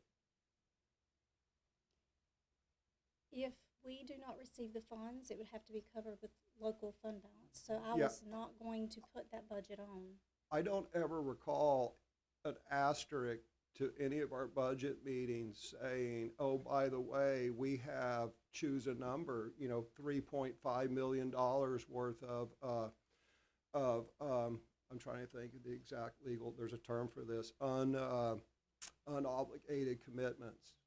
So that's a serious issue, and I'm not casting this because maybe this is how school districts do it in the entire state, but I'm unfamiliar with a budget process where we have known liabilities and it's not stated on the, was it stated on our budget anywhere that we have these known unfunded liabilities? For state, no.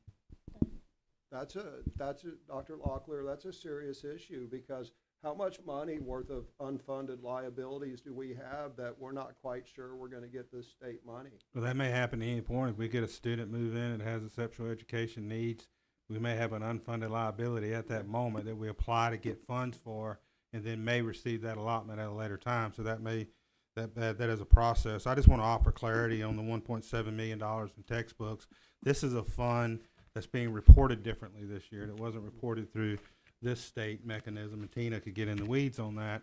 But that's a fund that as she noted and is noted on the budget resolution is a carryover allocation that we purposely have let accrue over time because textbooks and digital resources are very expensive, like iReady, like core reading or core phonics or magnetic reader. And so these are things we try to plan out years ahead, as you noted.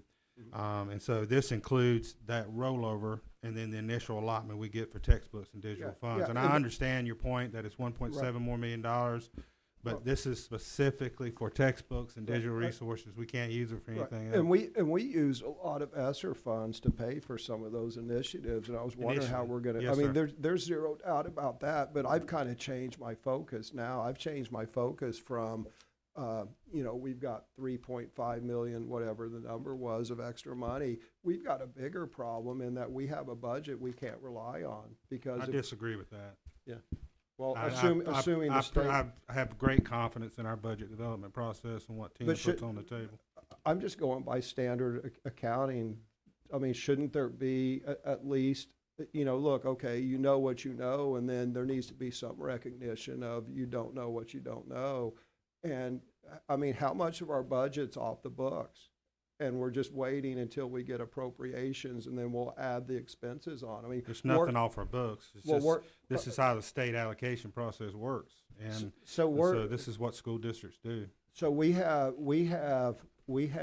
expenses that we're accruing that there's not revenue met up with that, and we're not reporting it. I just want to understand what we're up against. I mean, is that a fair statement that we have expenses that we know that we don't put in our budget because we believe we're going to get revenue? I mean, that appears to be a fair statement. With State 063, that's Children's with Disabilities, and that's a special funds. The director of that program, if she did not get the revenue in for this, she would pull it out of another source of her funds. She has other EC funds that it could come from, such as PRC 060, which does carry over as well, which is federal funds. So she could change that with 60 if this money did not come in. But that would have to come from elsewhere in our budget, right? In federal. Right. So it boggles my mind that we have a budget process that doesn't include all of our expenses. But I guess if that's the way it works, that's just strange. The other thing I would point out is Chair Levy said, oh, well, of course we've advertised the IEP coordinator. That's only because last month I had to take a point of personal privilege and point out that we've hired dozens and dozens of full-time people. I mean, we've hired everybody except the IEP coordinator just last month, and the chair seems to have forgotten that. And then magically, after I point out that we've hired everybody except who the board specifically said the bill that we specifically wanted to hire, then and only then is all of a sudden it out for advertisement. So, the chair makes it sound, oh yeah, no, we're hiring that. Yeah, only because I pointed it out after 9 months of hiring everybody except. So anyway, that's all. Thank you. Okay, and one other thing. I believe that was delayed because we were considering raises for both bus drivers and police officers, and that was part of that mix. Am I right, Dr. Locklear? The board's original budget resolution was approved in December, and at that point is when we move forward with those items. That's right, because there was thank you for that. But so there was a delay in the budget. Yeah. I will note that the IEP coordinator was not posted until January. And that was writing the job description, getting that moving, took longer than was anticipated, but that was posted in January. Yeah. Okay, So but the budget was approved in December? Yes, sir. Okay, so it's approved in December, went out in January. Sounds diligent, I suppose. So I got to correct another misrepresentation by the chair. He stated that, was tied up with raises for bus drivers and this and that. Last week, I provided examples. I pointed to the personnel report, and I provided concrete examples of eight or 10 full-time positions that had been hired subsequent to that were new positions. So those other 8 or 10 new positions were not held up with bus driver raises and whatnot. Look, I mean, you could sit there and justify it however, but the facts are facts, and anyone can go back and watch what I said last month. And the fact of the matter is, had I not pointed it out, we still wouldn't have advertised for an IEP coordinator. So with that, Mr. Chair, I mean, unless you have to say something as a last word, I have nothing else to say, but I'm more than happy to respond to you. I'm glad you have nothing else to say. Let me also say that I have great confidence in our administration. I have great confidence that they were diligent. That IEP coordinator was my pet project. So I've been on top of that for a while, and I appreciate Dr. Locklear's work on that. It's a fairly difficult position because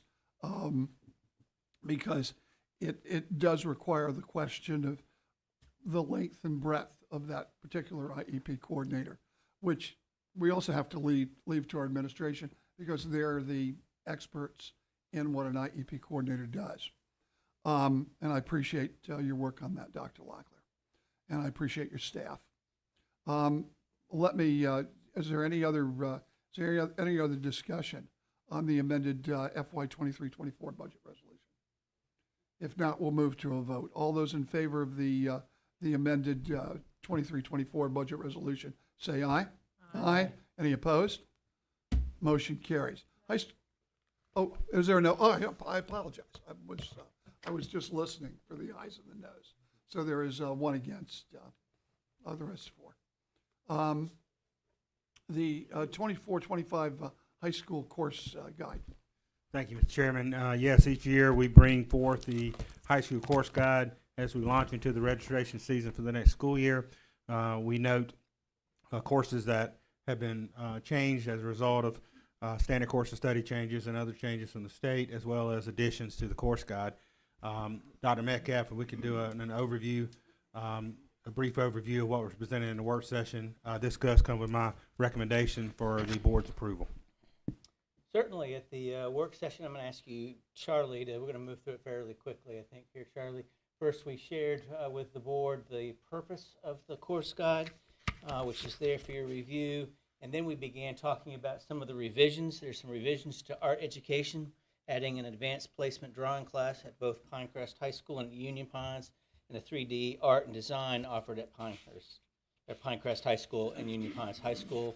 There's some revisions to career and technical education, revising some of the course information in Adobe and Culinary and Arts and Hospitalities. I want to note that there was some conversation in the work session about the internships, so the replacing internships there, as was mentioned by Ms. Ivy from our CTE department. There still are internships. We're still working with our community. It's really a course curriculum change that we think will be more positive for our students, and they're quite excited about that, as well as some changes in some titles of some courses, the Foundations of Health Science and our Drone Technology Fundamentals. Some revisions in exceptional education. These are more about course title changes than they are really with curriculum changes. So those are updates that are in the course guide for our EC department. Some revisions to science with all AP physics offerings, prerequisites changing from pre-calculus honors or from AP pre-calculus. And there are some revisions to social studies, and this received some conversation. Some changes in American history and economics. The American History 1 and 2 is removed and is no longer a part of the graduation pathway. That's replaced by American History. And then we've added a new course, which I know the board was quite interested in, and that is Bible as History. That is a new social studies elective. And then we had some conversation. Charlie, if you can move it for me. A few more. One more. Thank you. Bible as History. This course is a general survey of the history of the Bible with emphasis given to its historical, geographical, and literary aspects. The purpose of the course is to help students better understand the historical context of biblical literature and the relationship of the Bible to history, culture, literature, art, and social customs of the modern world. The instruction in the course will remain academic and objective. The prerequisite is world history or honors world history, and then the textbook that is recommended for the course. And of course, each student may use the biblical transition of his or her choice as the text also for the course. Talk a little bit on the next slide, if you will, Charlie, please, of the standards that are included in that Bible as History course. Standard 1, the student demonstrates an understanding of the major narratives, characters, stories, and poetry contained in the Bible and how they are used in literature, art, and music. Standard 2, the student will demonstrate an understanding of the Bible's impact on the history, religion, government, and law of various cultures. And then Standard 3, the student will participate in discussions related to curricular learning regarding the Bible. And then we had a conversation about graduation requirements. For computer science, requirement for students entering 9th grade in 24 or 25, but we may apply for a waiver so that we can be more prepared to ensure that we have enough offerings for all the students. And arts requirements for students entering 9th grade in 25, 26, and currently students who grades 23 and 24 and 7th grade and 24 with one course between grades 6 through 12. And finally, we talked about the 3-year graduation requirement, opportunity for students to be able to graduate within a 3-year period of time. We have students who do that already, but this puts in some processes that allow us to support students who wish to do that. And then we asked any questions they might have. Okay. First of all, let me get a motion on the floor. is there a motion to accept the superintendent's recommendation on the adoption of the 24-25 high school course guide? So moved. And there is a motion. Is there a second? Second. There's a second. Okay, so discussion, questions for Dr. Metcalf? I have some questions for our CTE chair. Charlie, if you could go back to slide 4, please. So, something near and dear to my heart is, a phrase that I don't take lightly, and that is, career ready, and that we graduate students career ready. And especially in, a field that I know about, and that's computer science. And, Mr. Benway, in his last brief, nothing changes if nothing changes. I mean, that's his campaign thing. I kind of question our construction committee where we have the same architect firm with one of the persons who voted for the previous overspending in charge of that construction thing. But, nothing's changed there. But anyway, back to the CTE, portion. What our students, they graduate CTE career ready in what disciplines of computer science and computer field? Okay. Where have we increased our career ready on the CTE? And I'm sorry, I'm asking the committee chair. Well, first of all, I'm not so sure that the committee chair of this board can answer a question with regard to curriculum. I'm not even sure that Dr. Metcalf is ready to answer that question. Yeah, my response to that is I can't answer that right here, but certainly be happy to get you that information. Our director of curriculum or career technology is not here tonight. The reason I ask is because, we're expected to vote on changes to the catalog, right? And the obvious question is, taken in isolation, yeah, let's revise this, let's add this, but, you got to put it in context of something. And, I hearken back when I was stationed at Quantico, a good friend of mine, his son graduated from Stafford County Public Schools as a Cisco certified engineer. That was an 18-year-old. And by the way, this was in 2002, 2001, right? And Stafford County Public Schools was graduating 18-year-old young men and women with hard skills, Cisco certified engineer, back then going into work, going into the industry, making $60,000, $70,000 a year in, early 2000s. So my question is, how are these catalog changes contribute to our students graduating career ready? Have we made strides in the last year to revamping our CTE program where they graduate career ready, or is our motto still you got to go to Sandhills? By the way, Dr. Locklear, I know I'm going to give you a chance in just 1 second. I believe the major change in our computer situation is based upon the legislature requiring that. Am I correct? No, Bob, I'm not asking about the computer science requirement. I'm talking about our longstanding computer science CTE, or computer information systems, where obviously they have Adobe Visual Design. My understanding, they have computer network security. They have programming, right? So they have all these certificates. And this is not the first time I voiced this, Mr. Benway. I've talked about, we have these certificates that really don't lead towards meaningful career ready. So what strides have we made in the last year to ensure, choose a discipline, I don't care, it could be HVAC, it can be electrician, it could be computer science, but what exactly have we done to increase that our students being career ready when they graduate? I probably could offer some clarification or response to your question. I don't know if it'll satisfy your question, but I think I can give you a response to your question. We achieved over 7,000 career credentials last year. Yeah. We were top 10 in the state for doing that. I believe we have one of the best, if not the best, career technical education vocational prep programs in the state of North Carolina. We have a fantastic relationship with Sandhills Community College for those areas that we're not offering through our vocational preparations and CTE. The students can take advantage of. You mentioned HVAC, welding, and other trades that we aren't offering within our own programs.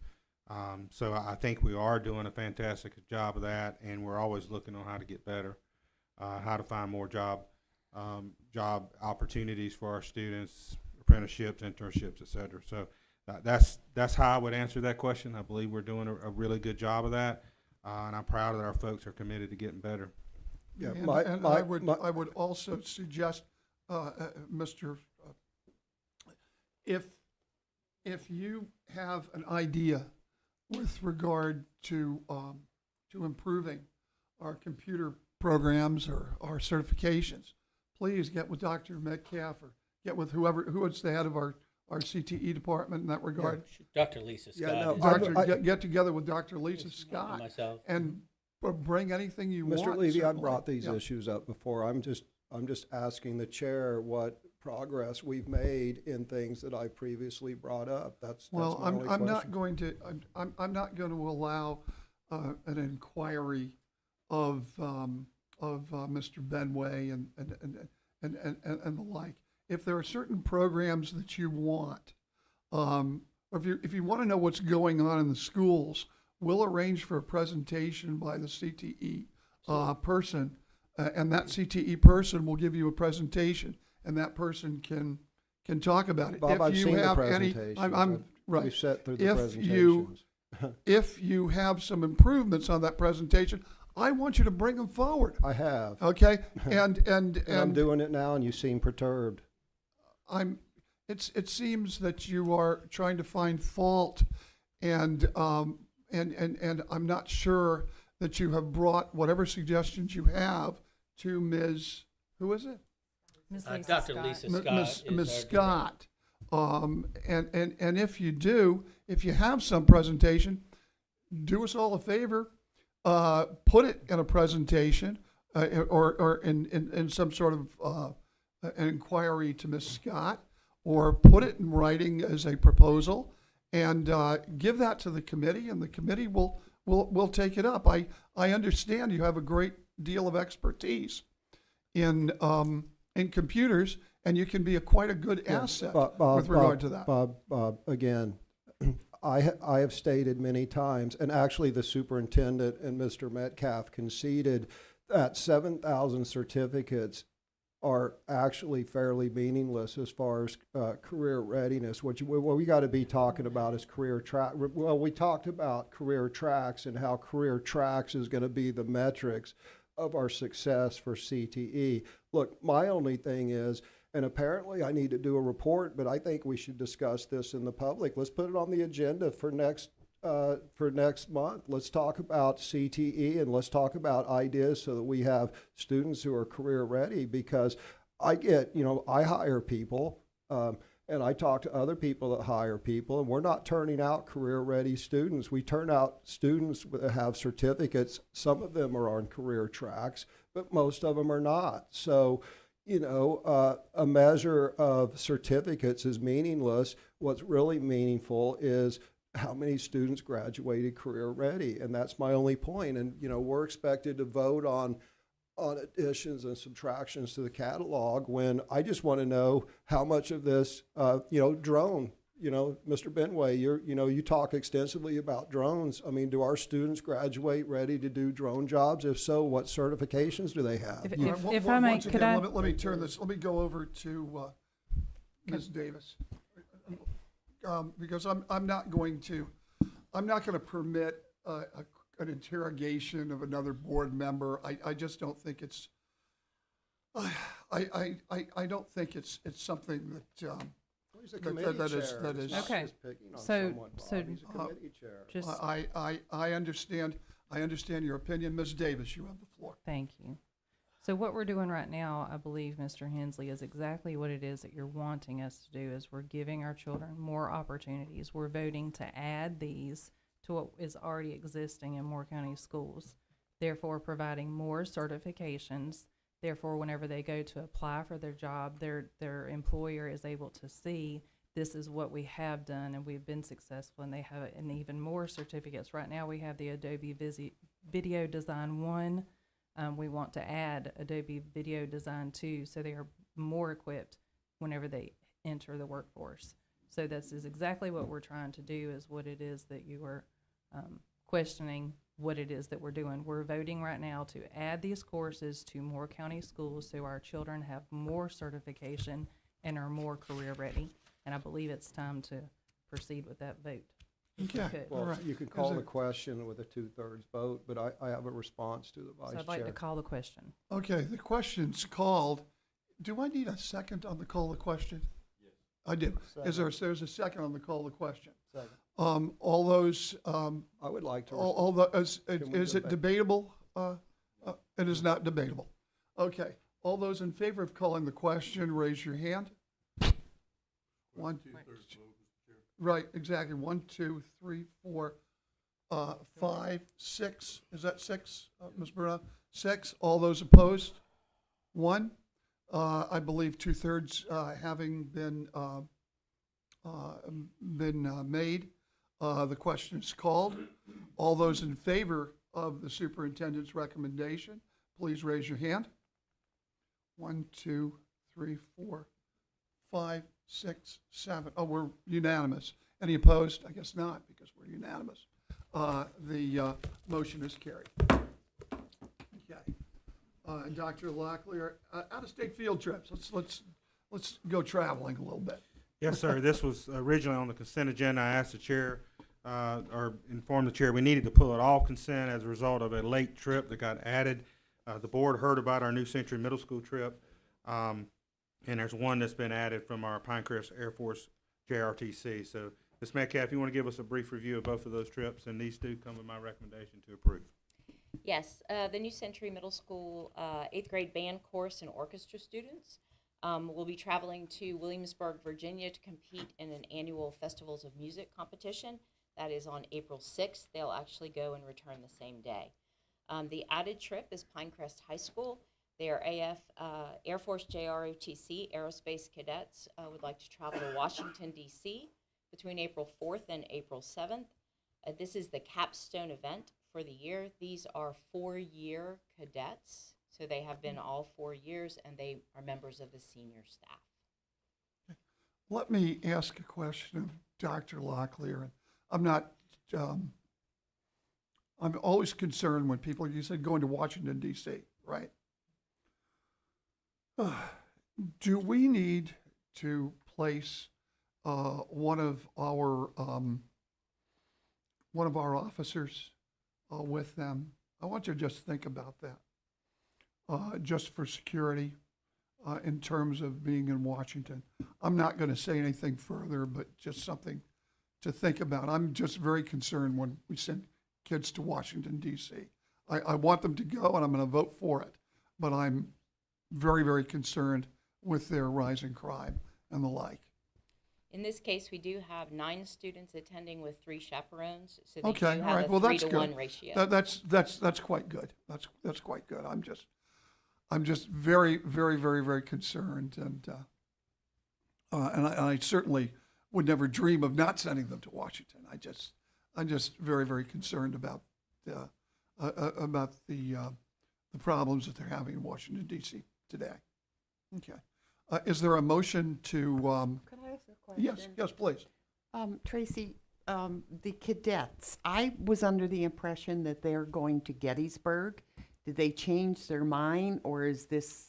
This is a different trip. This is Okay. just for their senior staff, Okay. and they are 4-year. So these are their students who have been in this program for the 4 years, Right. and they have achieved senior staff level. Okay, Mr. Chair, you perfect, need a thank you. motion to. Yeah, motion to- yes. Is there a motion to approve the out-of-state field trips? Okay. Moved by Mr. Holmes. Is there a second? A second by Ms. Bruno. Any further discussion? All those in favor say aye. Aye. Any opposed? Motion carries. Okay. How about, let's do an HVAC, contract for the Ed Center HVAC replacement. Yes, sir. Mr. Chair, Ms. Purvis we had an action item at our work session for the approval of the construction firm for the request for proposal, and this now is bringing back the contract. Ms. Purvis, you kind of take us back through that again and talk a little bit about what the recommendation is, but this does come with my recommendation that the board approve this contract to award replacement of the HVAC at the Ed Center.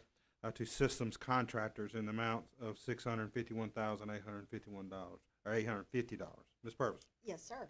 Systems contractors were awarded the design build RFQ for the Ed Center HVAC replacement on February 5th at the work session. We've worked further with systems contractors after evaluating their proposal as the top choice, and we were able to establish a price for that project based on their proposal. Systems contractors will complete the HVAC project for the Education Center, which includes engineering and planning, as well as the replacement of 10 HVAC units and replacement of the existing air handlers for $651,850. Staff recommends moving forward with this design build contract for project completion with systems contractors in the amount of $651,850. And again, this is a design build, so this price includes the design as well as the construction.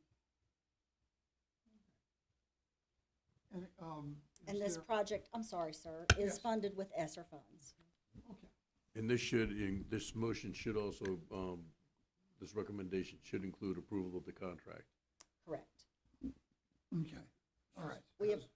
Has the contract been finalized? Yes, sir. The contract was finalized today. We had the attachment to the executive summary for you all to review. However, it had not been signed. But we did receive word previous to this meeting that their attorneys had approved that contract and they sent us a signed copy. So the contract is attached to this executive summary for you. So that was attached on Friday? Yes. Thursday.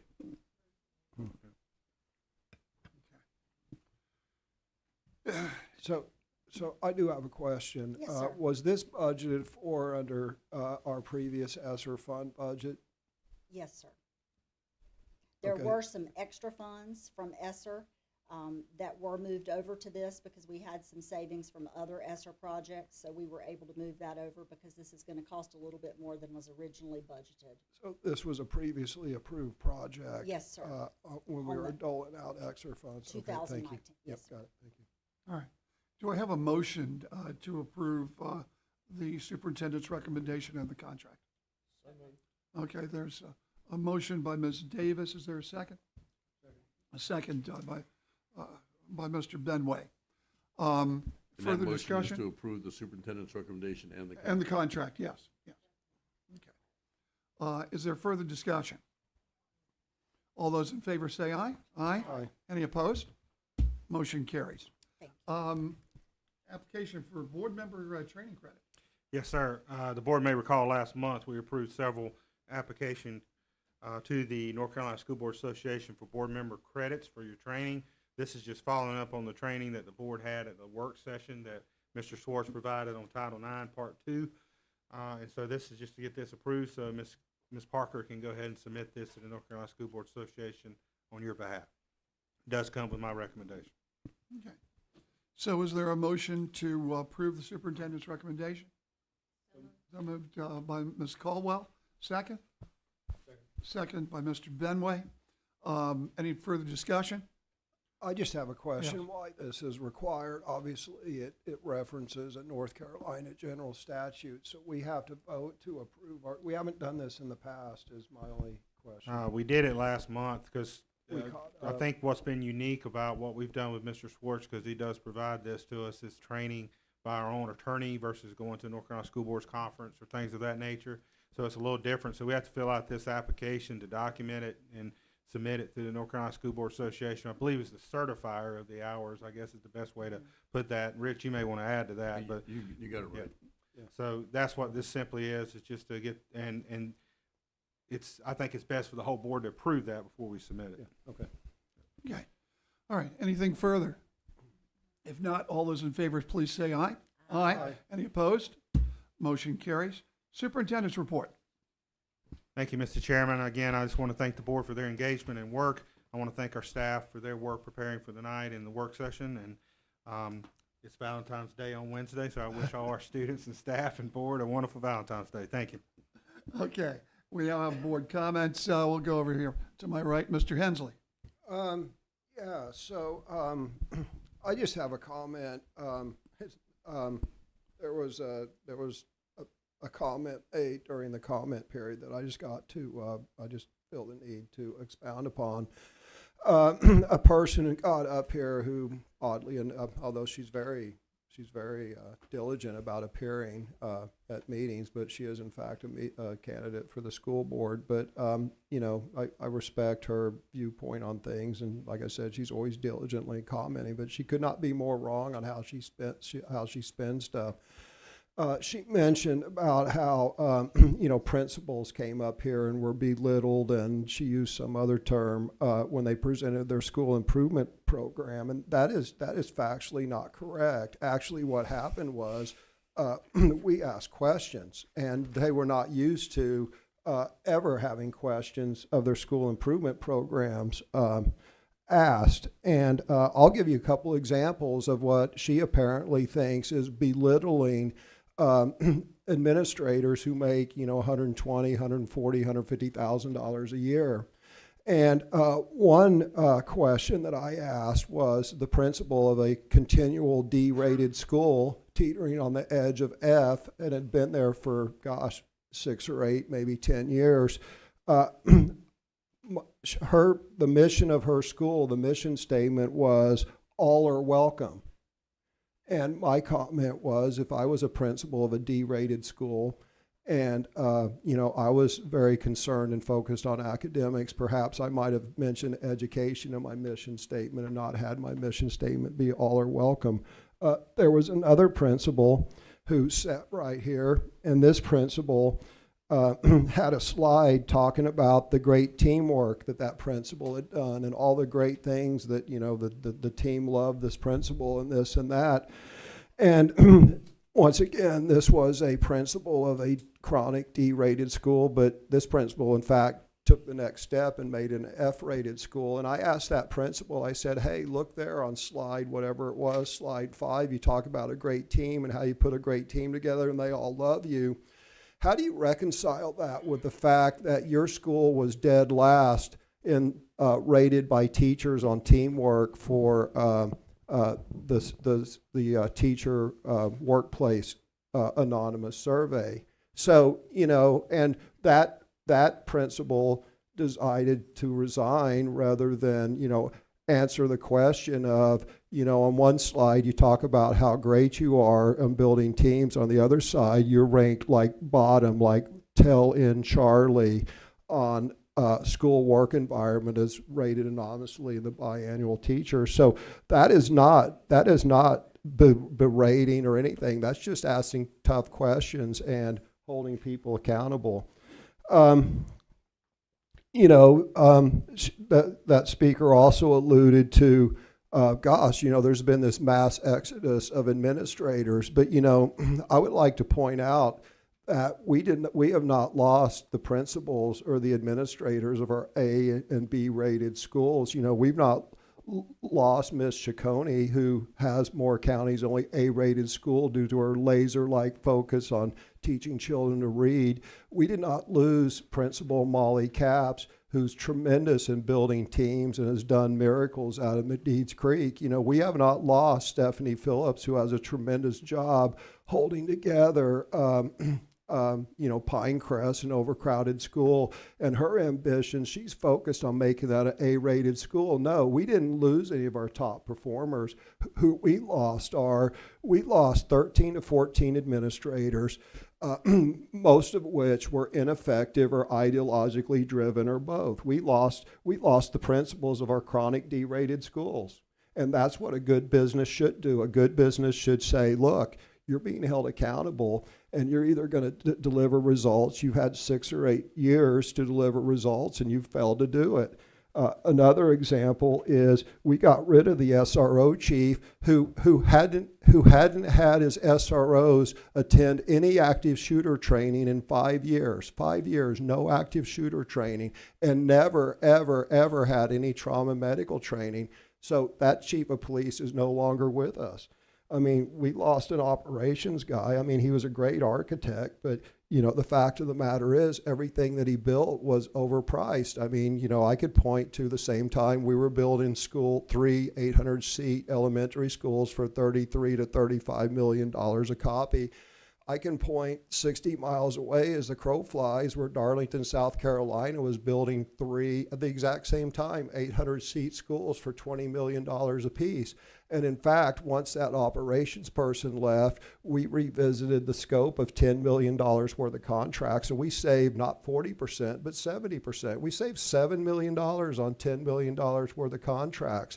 So people can get up here and they can cry crocodile tears, or the editorial staff of the Pilot can cry crocodile tears about, oh my gosh, this school board has driven people off. But give me a name, and there's a 95% chance that I will point out how that person was ineffective, ideologically driven, or both. So that is part of a well-run organization where you reinforce success and you abandon failure. And these are people, for the most part, whose departure, they failed Moore County schools, they failed our taxpayers, and they failed our students, and that's the fact. And that's not what's presented, but that is 100% the fact. Anyway, thank you, Mr. Chair. Thank you. Ms. Bruna?